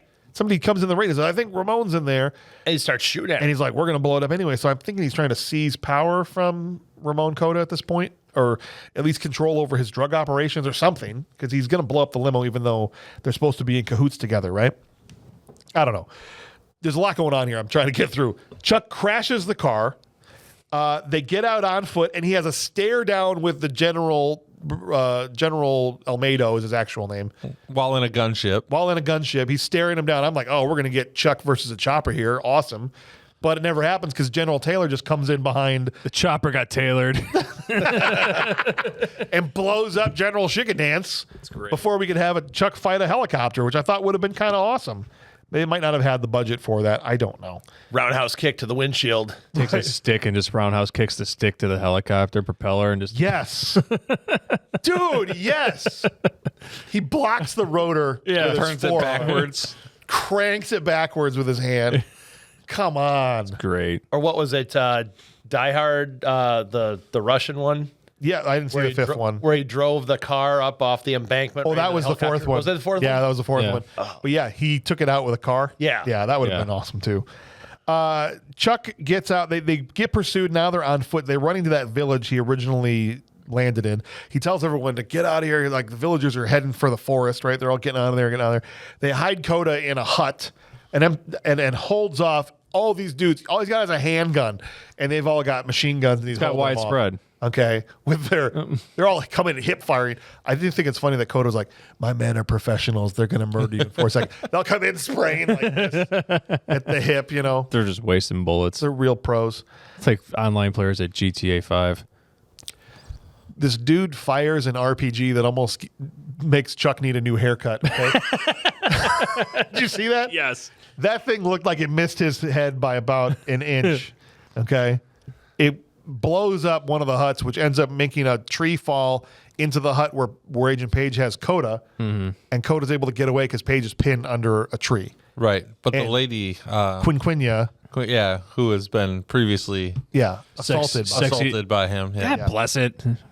Sexy native woman. Yes, the sexy native woman who had previously been assaulted chases Ramon Damn it. into the woods. Okay, Cota escapes. Page is in the hut. Chuck tells Taylor is he on the radio? I think he's on the radio. He calls General Taylor. Page is in the hut at 1:00. The rest of them, destroy him. They destroy every freaking hut. Oh, that gunner wasted no time. He In this mowed village. down this village. Except for the one at 1:00. Yeah. And I'm just at the end, I want to be like, oh, was that my 1:00? Or So 1:00 as you walk into the room. what is- Stage 1:00. They had the same gunner from Waterworld. because it's like Rambo 2, just like, "Brrr!" or even in UHF, right? When he's just blowing up every hut that he comes Yeah. across. They're all. And the second the Delta Force guys come in and they're mopping up the rest, and all the villagers walk back in and they're all like, "You're welcome." Team America style, yeah. Every Just freaking hut is Dog is- destroyed. dogs, cats, blood everywhere. Chickens are. No need to thank us for saving your village. Yeah. They start applauding. These villagers Chicken feathers everywhere. stumble back in like, what the Their faces are great. Hey, whoever had the hut at 1:00 is feeling pretty lucky today. Okay. You're That it lucky. only had a tree fall through it. Everyone's staying at his house. Thanks for firing an RPG at where my kids play. Oh my gosh. I'm sorry. Ernesto is in the helicopter and he yells at John, I order you to leave San Carlos. Shut the front door. Like, straight up. And that cemented it for me. It's like, yep, he's the one. He is the chosen one of this movie. Oh, all right. Lady villagers chasing Ramon into the woods. And I want to say that because I know we've been joking around, but this scene, and I mean this seriously, was total BS. Considering everything that this woman had happened to her and that she went through, the fact that they have Ramon kiss her and kill her was total garbage. It was garbage. Right? Mm-hmm. No, it was. I mean, there's just no... I felt the same way about the scene as I did in Rolling Vengeance when they just had that totally unnecessary assault of the girl outside. Yeah. It's like, there's no reason for this. No. Right? No. He could have got away, maybe backhands or whatever, but to have him like basically molest her again and kill her, we didn't need it. We already hate the guy. Right. We already want him to die. Oh, was he the bad guy? Yes, he's the bad. Oh, I thought he was the boss. No. They were really driving that narrative home that he was a bad guy. He's like, we get it. Right. He's already killed a few children. No and- redeeming positives Yeah, whatsoever. we get it. Just looking at the guy's face, we get it. The moment he said, kill the baby too, is like, all right, yeah, we That's do it, not like right? this guy at all. No. But in this case, she tries to exact her own revenge, and she ends up getting stabbed through with her own machete and kissed on the mouth by this piece of garbage as she's dying, essentially. Chuck runs in, and he's now there just a minute too late, and he's going to now fight with Ramon Cota. My question is, and I know this ends up getting solved, but at the time I'm like, why are they trying to extradite him just so he can go back to court? Yeah, exactly. I don't get it. They're like, they had him already. Right. Why do they want to? We got to do this properly. Again, Why? This just doesn't mean the same thing again, right? He's just going to get slapped on the wrist or pay whatever ridiculous bail that there is, and that's it. It didn't make any sense. That's the unfortunate reality. He's able to knock Cota out pretty easily. I mean, Cota's not dude, really you get a the fight. signature slow motion jump kick. Yes, the right one in from the the end chest. of Breaker Breaker too. Direct, and Van Damme has his spinning toe kick. Yeah. This is Chuck's where he gets a running start and he does the Liu Kang Yeah, the Liu Kang shadow kick. shadow kick straight into the Great. dude's chest, and he goes flying. Yeah. It's awesome. I'm surprised he didn't explode. Why didn't his chest just come out of his back? That's what I Yeah. want to know. Finish him. Fatality. He didn't want to get his shoes dirty. When are we going to get Chuck in a Mortal Kombat game? I think he will. Oh, no, Rambo and Terminator. Yeah, RoboCop. that's what I'm saying. I was hoping for this last one they'd get Chuck in there. No, they got Van Damme. Maybe next year. Could you imagine if they get Chuck Norris in one of these Mortal Kombat games? They did put him in a video game that didn't do so well. He was the sheriff of a. I think Chuck probably doesn't want to sign off on it because it's not his thing. Right. You know what I mean? Which is probably why it hasn't happened. But I wish he would, because that would just be incredible. Probably end up getting Chuck in Fortnite or something, unfortunately. You're probably right. After he's got him unconscious, the General Taylor is like, we got about 2 minutes till they get here. He drops 2 lines into the jungle. They hook up a line and a harness to Cota and one to himself. But they end up getting fired upon because Cota's guys are still trying to catch up to him to get him out of the situation. That fat guy. has Yeah. Great cardio. Incredible cardio. Yeah.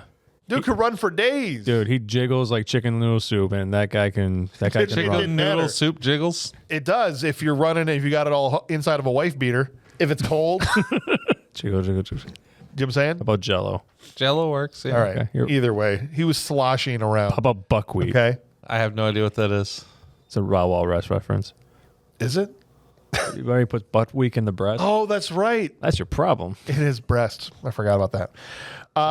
They hook him up. Anyway, they can't get him up, so they just end up dragging them through the jungle with this helicopter. They're slamming into trees.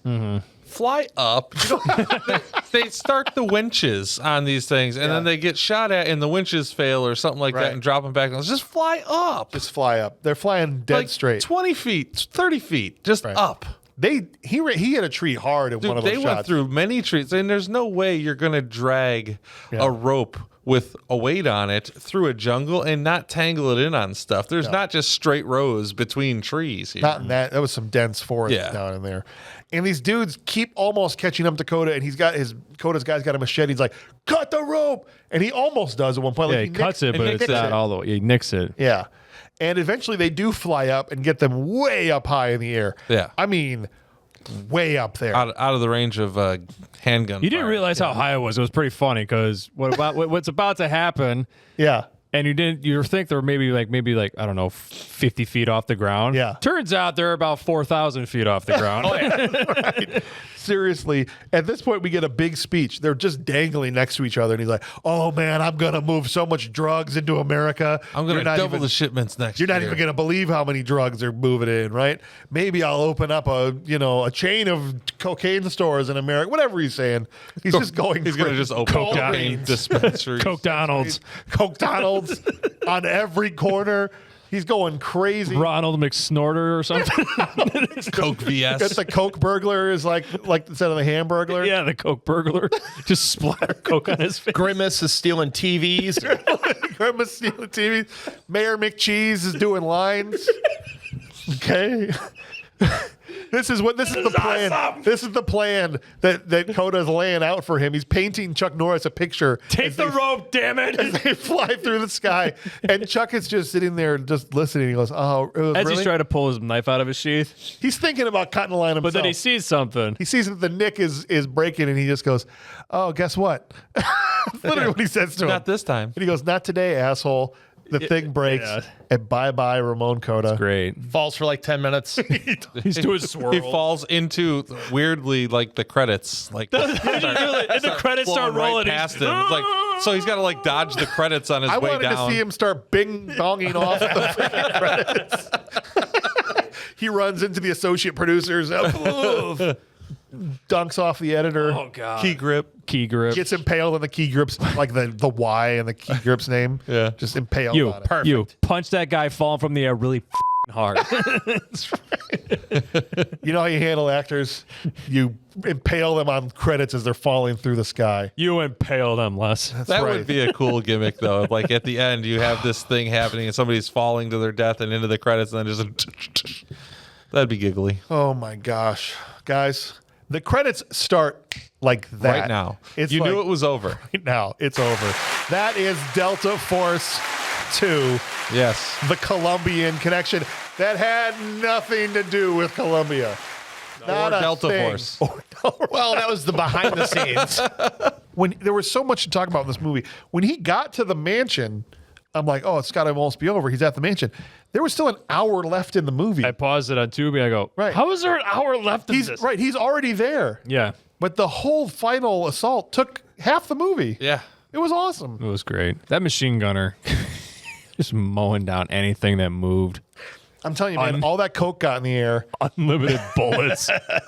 The infinity code just went on, and that General guy had a Taylor good was time. already drunk. He was having a cocktail beforehand. Oh, now he's got greatest. coke shooting into his nostrils. That's when he was, That's what he said. STFU Oh, to God. Ernesto. Oh man! All right, look, we're going to ask a question, and we're changing things up a little bit. We're going to ask this question way earlier than we normally do, for a couple reasons, which I'll get into here in a second. But as fun as the movie was, I think it could have been better maybe if we add one special ingredient. you think it could make it better? I think Arnold could absolutely make Delta Force 2 better. Who's Arnold? Arnold Schwarzenegger. Oh, Yeah, okay. that guy. Yeah. I I thought was- you meant Tom Arnold. No. It's like, really? Where are we going to put Tom Arnold in this and make it better? Somebody that died, of course. Tom Arnold is General Taylor. Tell me that wouldn't be better. General would be Taylor pretty was good. awesome. I don't know. General He was Taylor. great. That's not a rip, but I mean, that movie's hilarious if it's Tom Arnold as General Taylor. Yeah, let's see. Or was Tom, like, Tom wearing Arnold is Bobby. Or wearing Tom The Arnold. ridiculous creep, Yeah.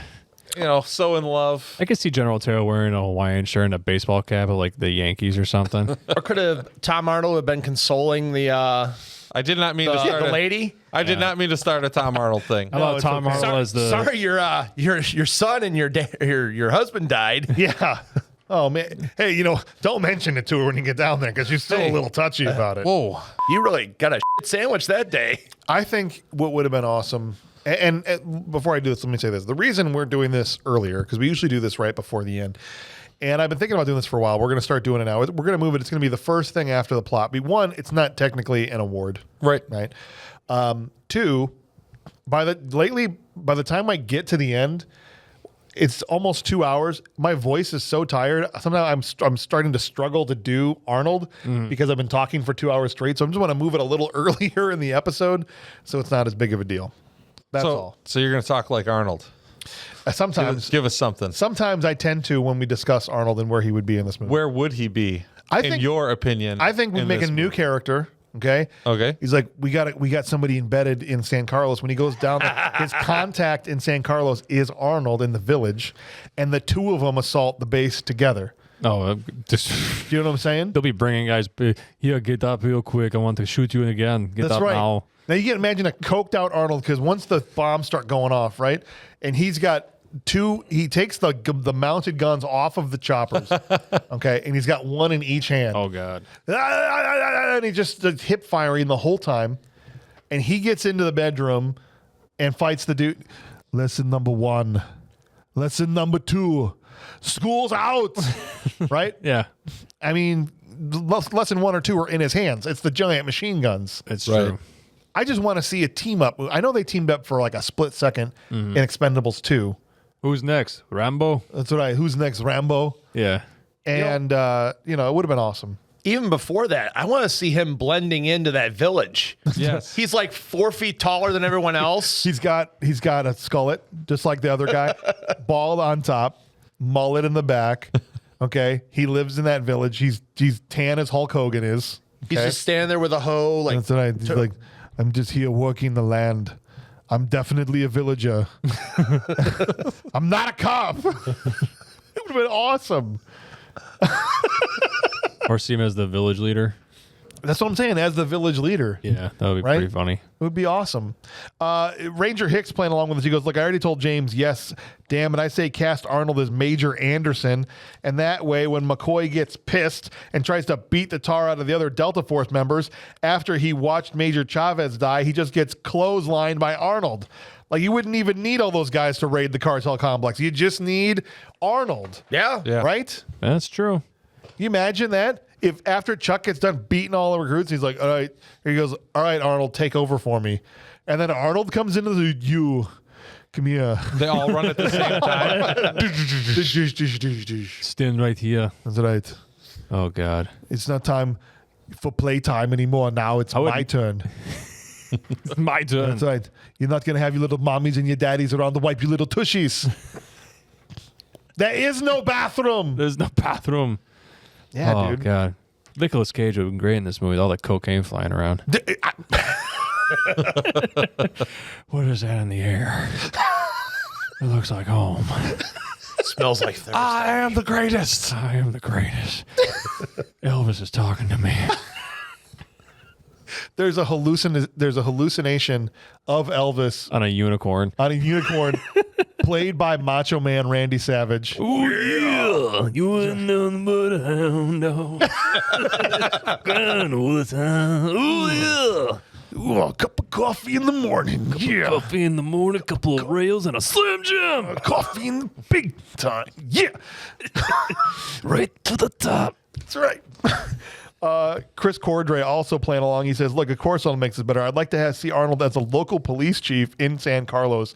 After his parents immigrated there when he was a young boy, Arnold as the chief had never been corrupted and the cartel members were never able to beat him. He would be Chuck's contact and they would scorch Earth. Yeah, they would. Come on. See, everyone's kind of along the same line. Just team them up, man. Yeah. Right? Norris and Schwarzenegger. Good God. And Charlie Francois says, I can totally see old Arnold with the stogie playing General Taylor. A massive grin across his face. He would have given life to those one-liners. Always. What? Whoa, Absolutely. What? Yeah. Shots I gotta fired. disagree there. What do you mean? I gotta disagree. I don't think he's General saying that General Taylor Taylor gave that life. I don't think he's saying that he didn't. Okay. Fair Okay. enough. I'm just saying Arnold in that spot, always the hard way. Absolutely. Great, right? Listen. Shut the Oh, dude. Shut up! Shut up. Now. Stop it! Do it. Now. All right. Operation Stranglehold, go. Give me my machine gun. That's right. Give me my pliers. My blowtorch. Listen to me very carefully, Ernesto. I like the green corridors better. Okay? They're fantastic. We're going to go in there and we're going to blow them up. Now! That'd be great. Dude, it'd be great. I think Arnold. I think this is just an opportunity. I think Arnie, as he got later in his career, saw the opportunities to team up with guys more.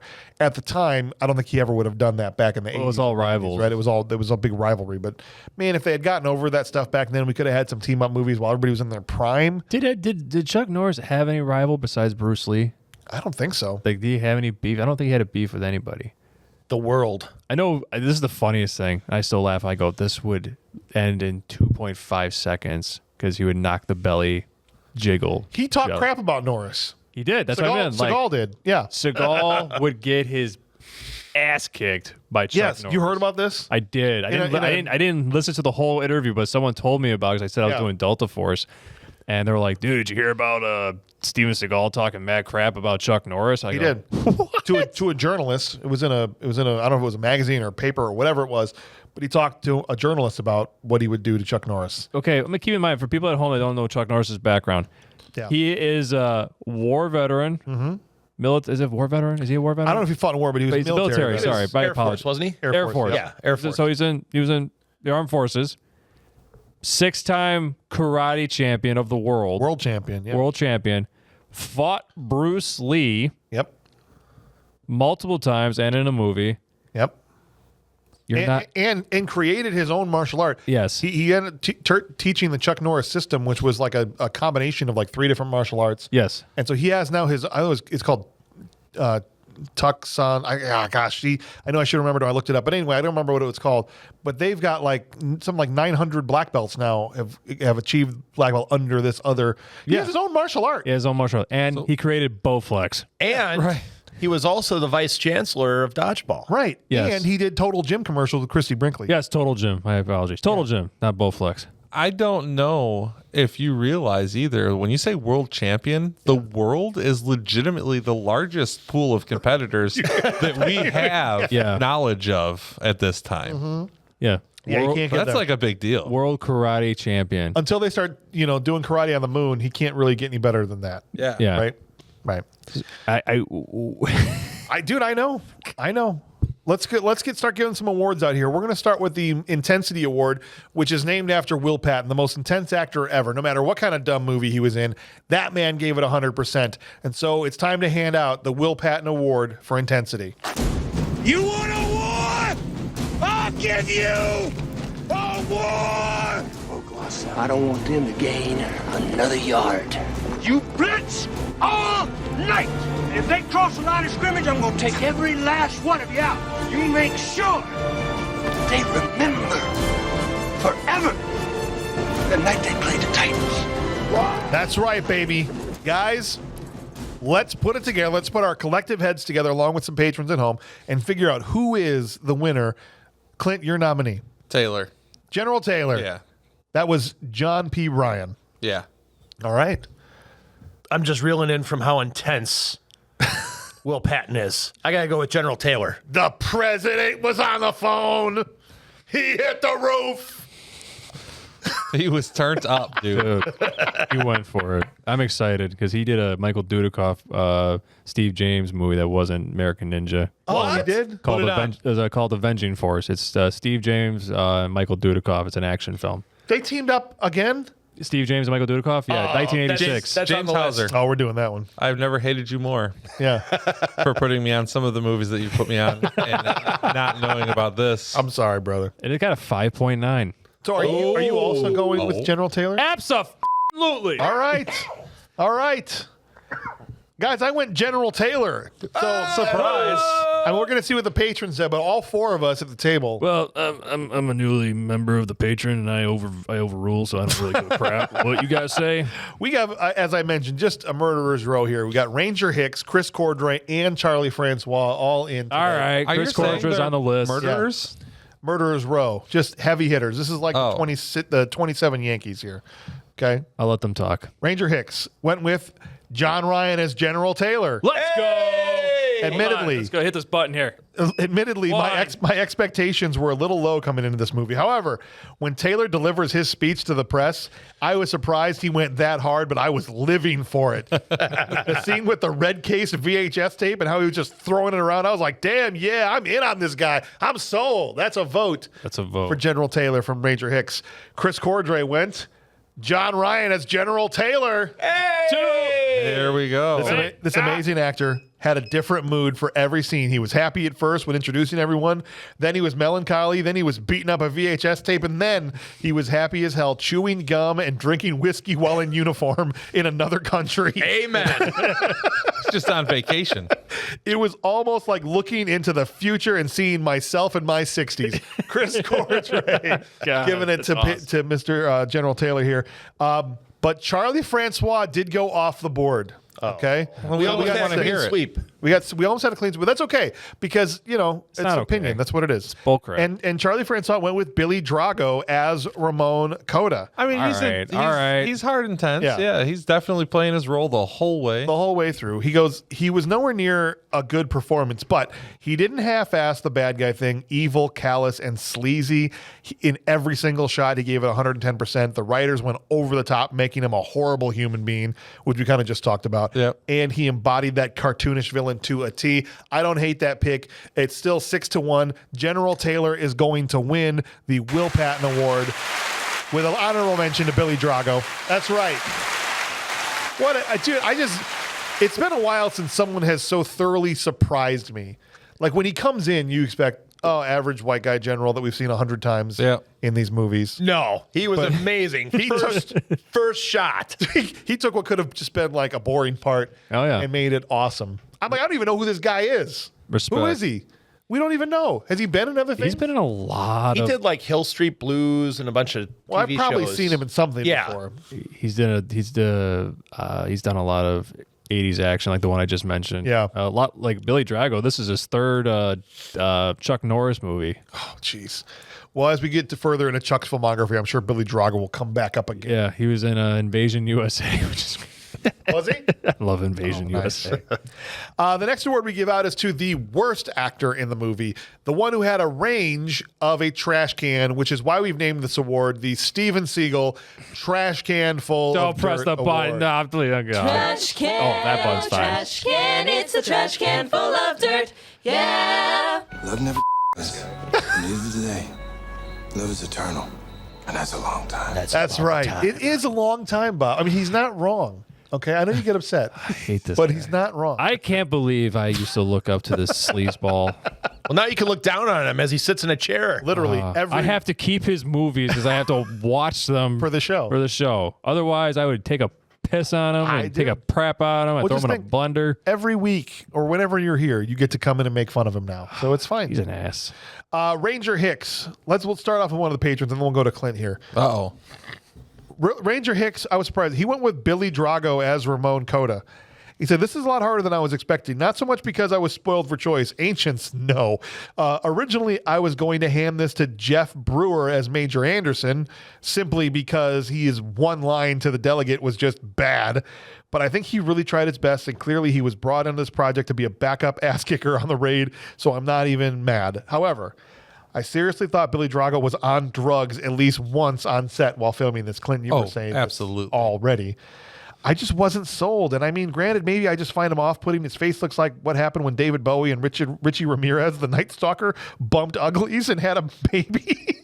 But I didn't like his performance. It sucked. Part of me was thinking that maybe Drago watched Scarface a lot and saw how Pacino acted when Tony started to do copious amounts of blow and was just like, I can act like that. And it was just not I didn't good. That's not to same. cut you off. That was not the same type of performance that Pacino gave. I think he was far more mellow than Pacino. I mean, Okay, different drug. go back and rewatch Scarface. And also, if you want a good Billy Drago bad guy as a bad guy, The Untouchables. He plays Frank Nitti. Oh, yeah, there you go. Great. He's great in that movie. That's with De Niro, Costner, heavy Only hitters. a few years before. It was 87, right? Yeah, So only 87. a few years before. Check that film out. this. But yeah, it's the difference between coke and heroin. I think you painted that a good picture there, Clint. I mean, allegedly. He goes, so He goes, so my rewrite is simple. Replace Drago with a trash can full of Columbian yayo, and the scene where Cota gets the drop on McCoy, just have somebody yeet the trash can at Norris from across the room.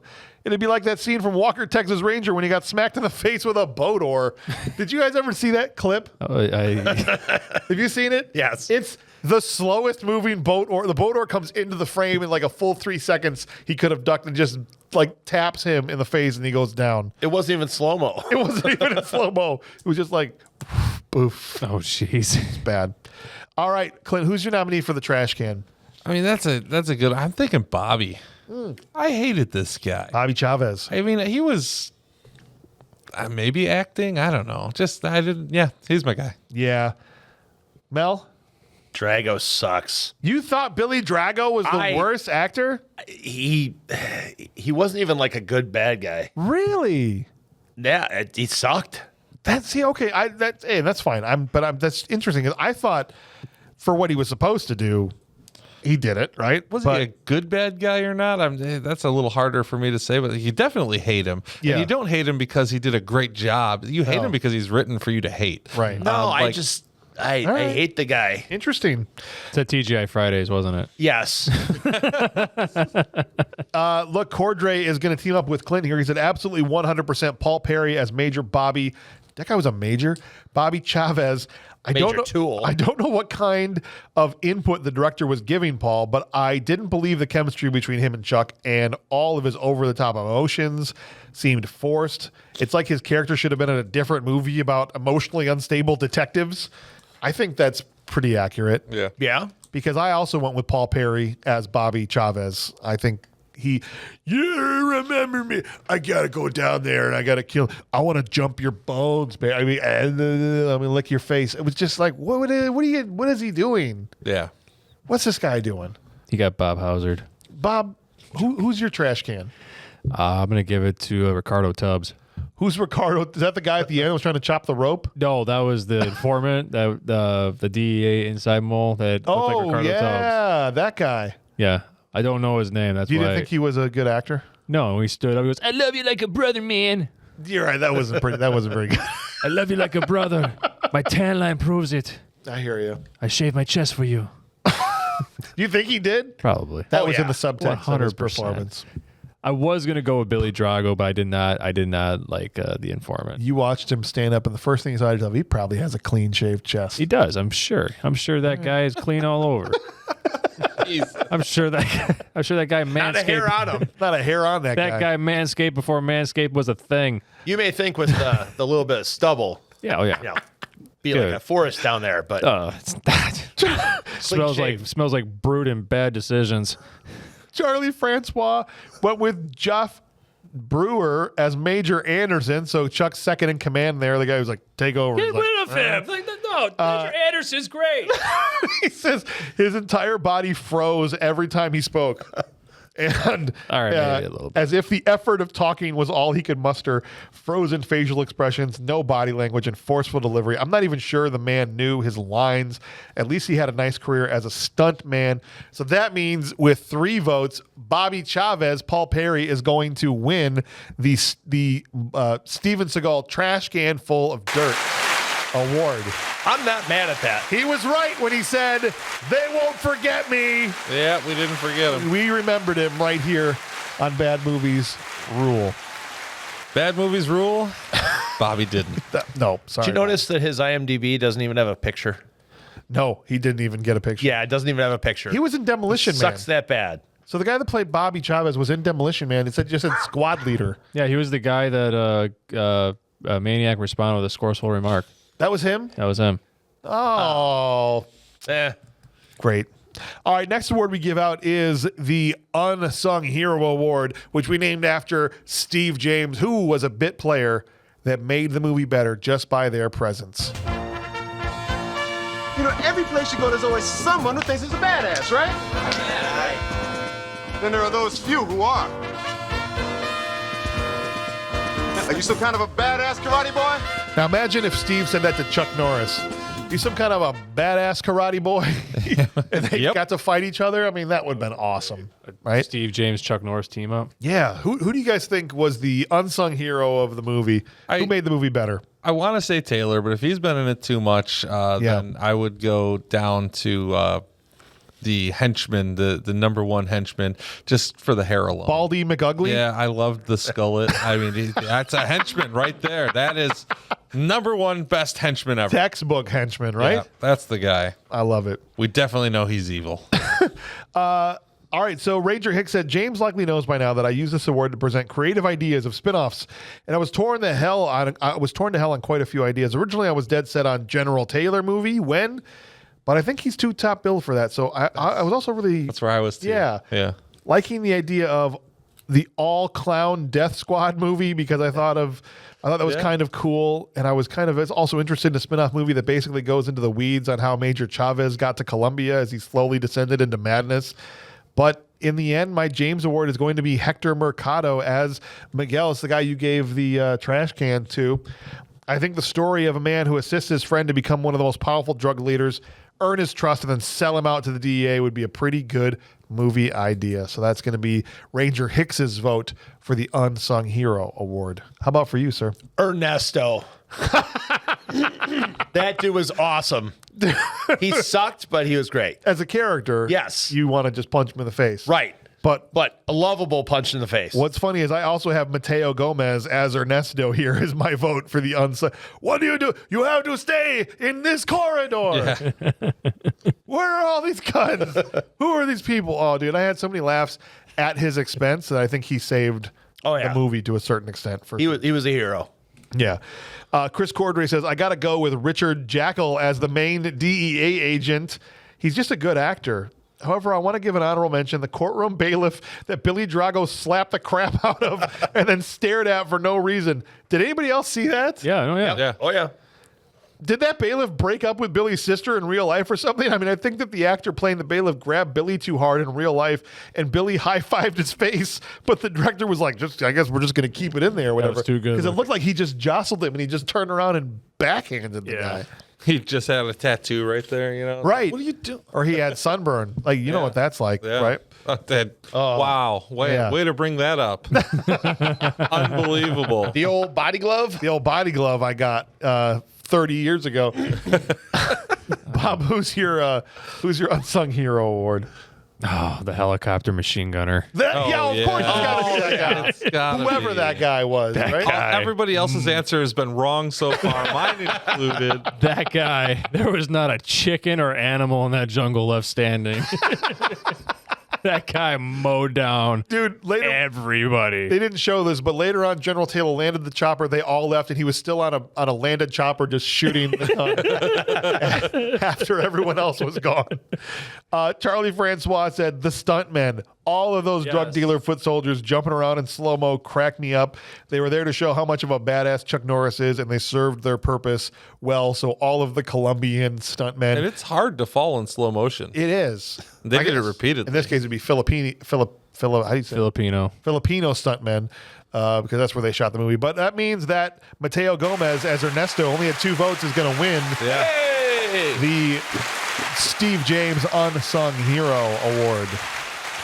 With an honorable mention to the machine gunner from the chopper. I feel bad for not picking him because that guy was awesome. That was great. All right, it's time to jump on board the positivity train, guys. And we have to, regardless of what we felt about the movie, which we'll find out in a minute, our final thoughts. But what were 3 things that you really enjoyed the most out of Delta Force 2, Clint? I mean, just getting to see Chuck into some action and kicking people in the face and punching people out, climbing stuff, shooting. I mean, he's doing it all. There wasn't anything in here. I was like, yeah, that's Chuck. All right, this is what everybody's on board. Yes. This is what I wanted to see. Yes. Compared to the last one. Yeah, absolutely. Compared to anything, but yes, in contrast to the last one for sure. I loved Taylor's performance in general. The ridiculous over the topness of his delivery and just totally amped up. Like, again, he was like, hey, is this the Coke for the movie? Or is this the Coke for the actors? He's on set down there. He's like, is this real? Yeah, he was. That was good. And then in general, just the vehicles. I like the. Oh yeah, that's right. Most all the cars, the helicopters were badass. The gunships were cool. Just the machine gun. I put that all on the chopper. I mean, it's just cool. That's awesome. Yeah. So Ranger Hicks said, look, number 3, his favorite thing was Colonel McCoy, which is Chuck Norris, talking to a snake. How'd you get up here, buddy? The scene where he's climbing up the mountain and then there's just a random snake and he starts talking to it made me laugh pretty hard. I seriously said out loud, "You expected him to answer back, Colonel?" And part of me wished he did, honestly. Number 2, he said Rick Prado's skullet. This is the guy. Rick Prado. Yes, Rick Prado. Yeah. He goes, "Yo, whenever Carlos showed up on screen, I just gravitated towards the haircut. I know they say business in the front, party in the back, but when you've got no business in the front and just salt the earth, you make it all party." It was great. He reminded me of Jafar. Jafar from Aladdin? Absolutely. Okay. Did Jafar have a skullet? Because his beard was so 100%. twisted. Yes, his facial hair and everything. I love it. Reminds you of Jafar. That was so out of left field. Dude. I love it, though. His third thing. He goes, number 1, that one scene where McCoy punches the guy in the office chair and then it spins around and he gets punched again. Yep.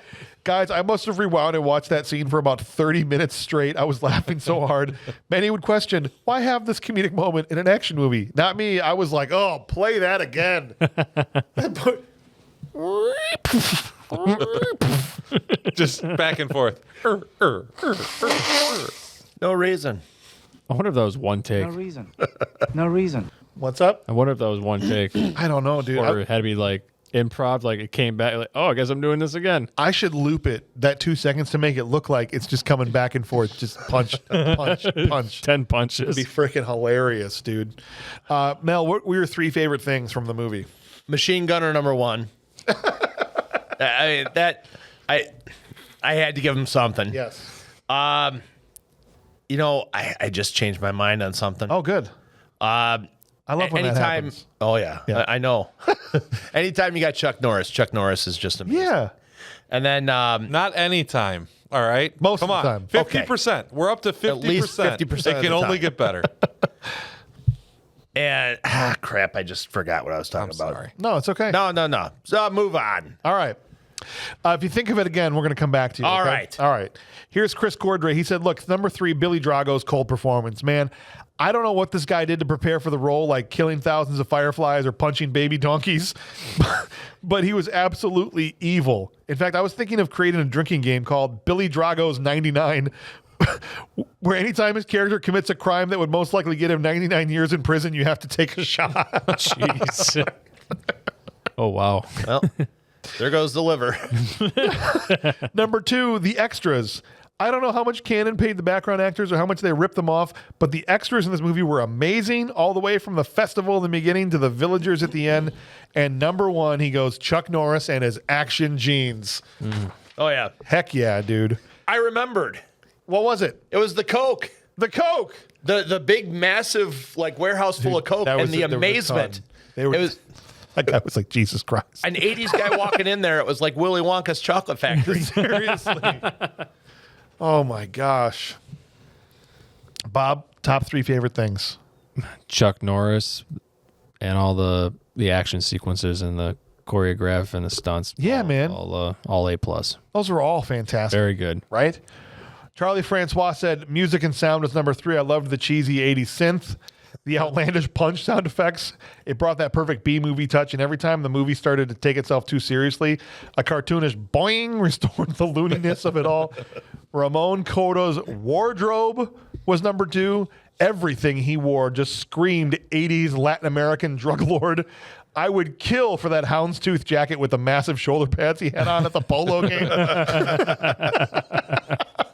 And number 1, the skydiving scene was Charlie's favorite thing in the when dude's just falling. Yeah. And he clearly had a parachute like under his suit because there's like no way they're letting a guy jump out without a parachute on, right?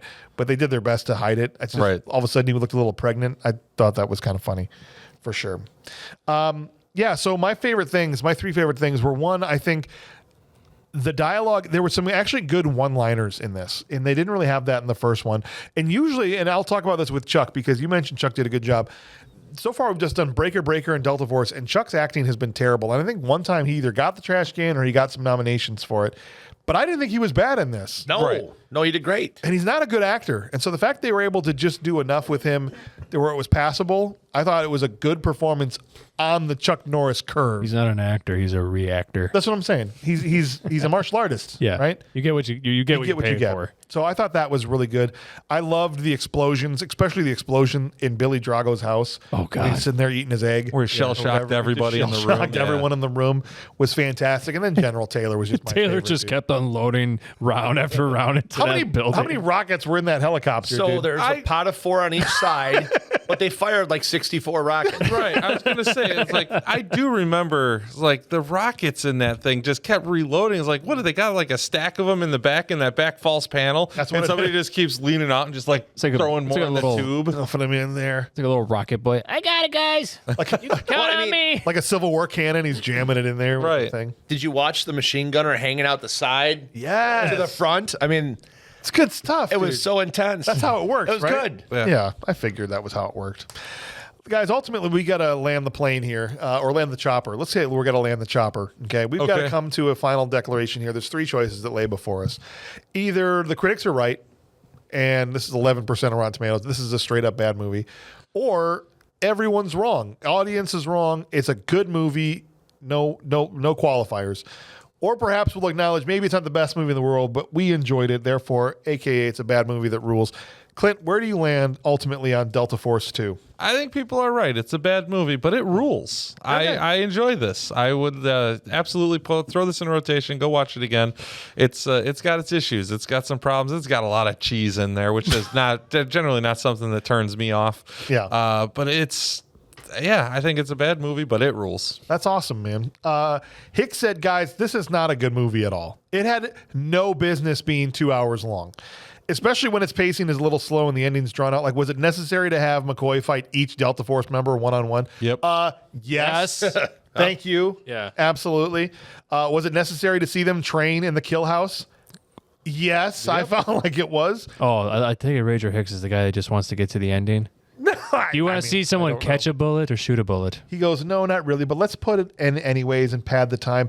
And then the ending is dragged out too. Personally, I would have ended the movie with Cota getting macheted to death by Quiquina instead That's of what having. I was hoping for. Like right as Chuck and the other guy try to get there to arrest him properly, and she does him in. That would have been great. That's how it should have been. Let the villagers kill him. Yeah. Right, or have them surround. Chuck takes off in the helicopter After a few roundhouse kicks and a couple of...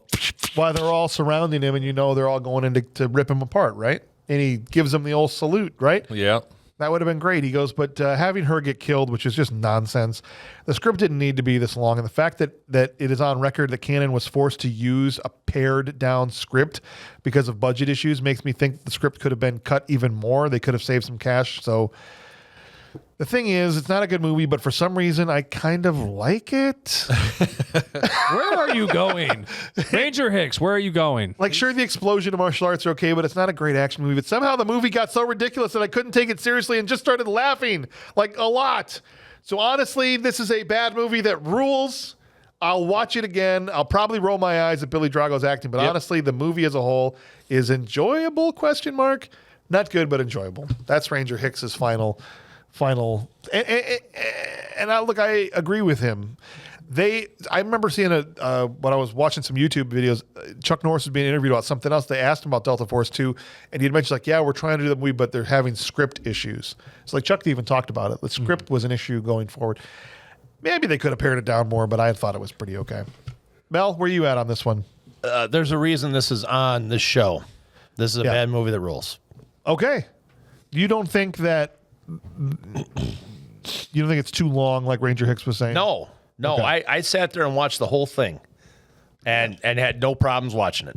Me neither. If I didn't start this movie up against knowing I was going to work and I had a time, I wouldn't have realized it was 2 hours long. I can tell you that right now. I looked at it, saw how long it was, and was like, yep, I got time, and watched it. Perfect. Chris Cordray, he goes, Cannon. or as the production company was called at the Cannes Film Festival, canon. Speaking of canon, I'm glad that whoever was in charge of casting for this movie decided to import 80% of the cast from Death Wish 4 into this movie. However, who was in charge of the editing? Did anybody else look around the room in confusion when the last thing we see is Billy Drago's point of view of the helicopter while he's falling to his death, and then the credits come on with his unrelated song that sounds like Bryan Adams was singing in the Lion King soundtrack? That was kind of a weird song to cut to at the end. Also, why is this movie called The Columbian Connection when the South American country with the hostages was San Carlos?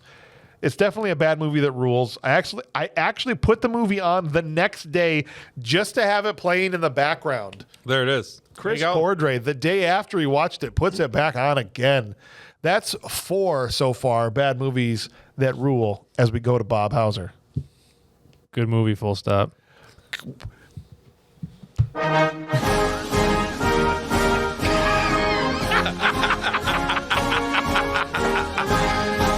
You're going to say Delta Force 2, The Columbian Connection is a good movie. Good movie. Unequivocally. Yeah, good movie. Wow. It's entertaining. The balls. I love it. It is got Chuck Norris. It hits all the right notes for me. Yeah. It's good. All right. I respect that, dude. I respect that take. Good movie. I love that you have the chutzpah to just come out here and say good movie. Full It's a good stop. freaking movie. Out of 4.9. Yeah. I 4-point my asshole. I've got spare time. All right. I got a Gatorade bottle. Let's see what Charlie Francois had to say here. He goes, Charlie says, this is a bad movie, full stop. Well, he's French. At times, at times it comes close to rules, but always fell short. The dubbing, the editing, the script, the acting. One or more of these was way below par at times. They had the right formula, but just couldn't make it work. The Expendables did it better, and at least it was I entertaining. would hope so. Yeah, you would. For hope so, crying right? out loud, yeah. Yeah, with all those guys. It was entertaining, I'll give it that. And to be honest, I probably would watch it again. Final words. When C says I'd watch it again and it was entertaining, that makes me wonder why he didn't go rules. But I mean, he says it's just shorter rules. Just short, yeah. That doesn't make any sense then. Final words from his producer wife, which I'm always looking forward to hearing. Jesus Christ. She said to him, "You're too hard on this one. I liked it."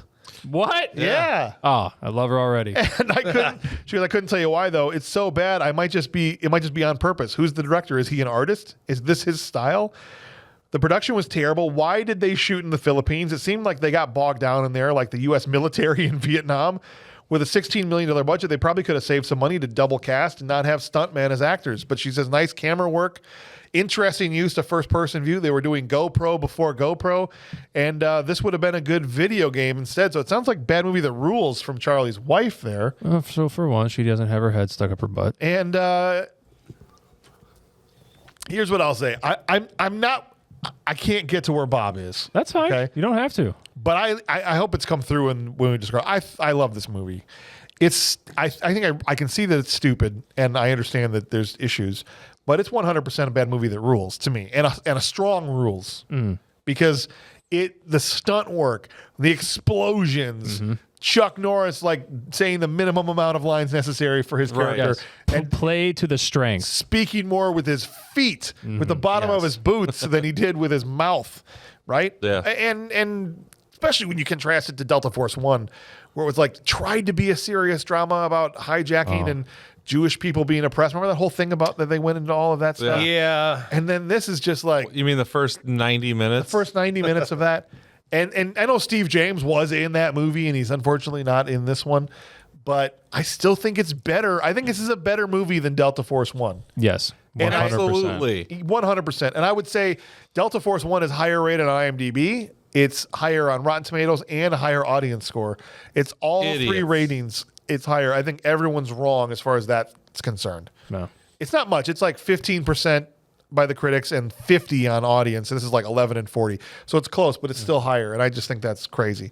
Go see Delta Force. If you like stupid, brainless action movies that embrace the kind of 80s. I know it's 1991 when this came out, but just embrace that time and doing all these ridiculous things. You could do far worse with 2 hours of your life than watching Delta Force 2. I'd say go see it. This is another movie you don't have to watch. No. Just put it on. Yeah. Right? See, if we had the Clinton-Bush 16-point scale here, This is a perfect. Yes. this is a perfect film. This is Oh, what you're it's right. for. You're right. It fits that in between. It does. I think it does. I think it's really great. It's too good to be a bad movie that rules. Yeah. But it's not a good movie. I hear you. Next week, we have another interesting one up on the docket. We have another sequel, our third in a row here, to another movie we've already talked about. And that means we're going back to... American Ninja 6? The future? No. Teenage Mutant Ninja Turtles. Teenage Mutant Ninja Turtles. Teenage Mutant Ninja Turtles. Heroes and a Half Show. Turtle Power. Yeah. We're going to The Secret of the Ooze. Ninja Turtles 2. Go Ninja. Go Ninja. the go first Ninja, one. go It's a Ninja. TMNT movie. TMNT 2. And the first I time thought we'll we have... were just breaking into the song. No. Oh. And it's the first time we're going to have a movie with Vanilla Ice in it since we did Cool as Ice 130 episodes ago. Oh my God, that was It has 130 been a episodes minute. ago. Go Ninja, go Ninja, Yeah, go. this is where he That has was the over ninja 2 rap. years ago. Yeah, dude. Wow. You That's what I'm remember it saying. like it was yesterday. I don't do. you? That was episode 6 of BMR. Wow. And now we're going back for the ninja rap, and I can't wait. I hope I like it. I don't remember liking Ninja Turtles 2 compared to 1. I really liked 1. So I'm going to preface this all by saying I'm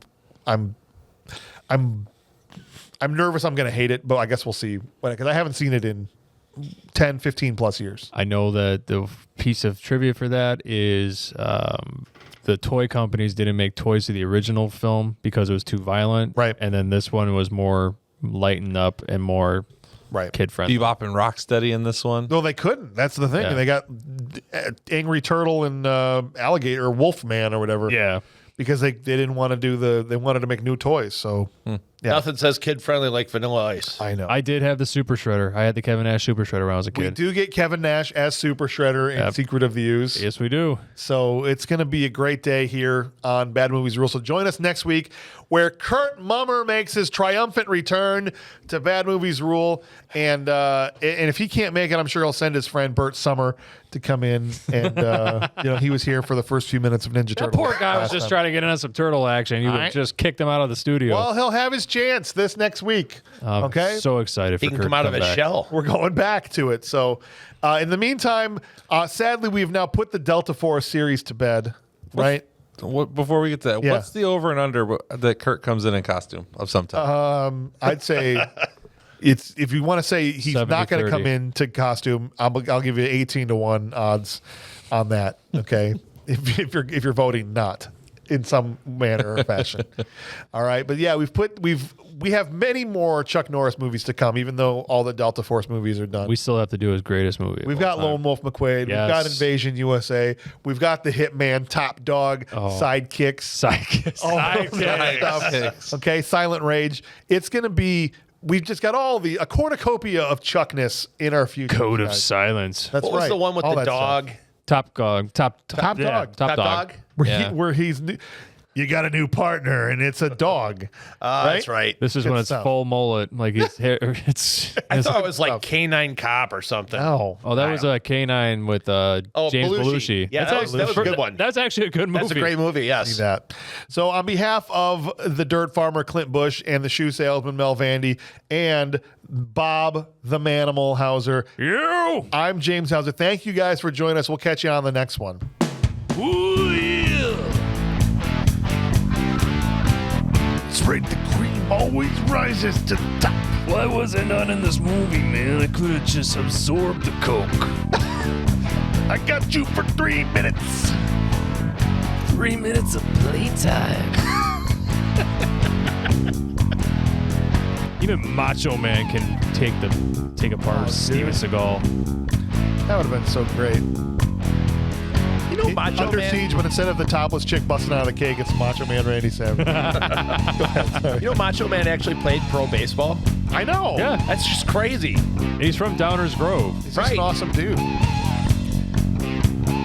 Starting soon on Patreon, the Macho Man Randy Savage podcast. He also saved us all from the rapture. It's true.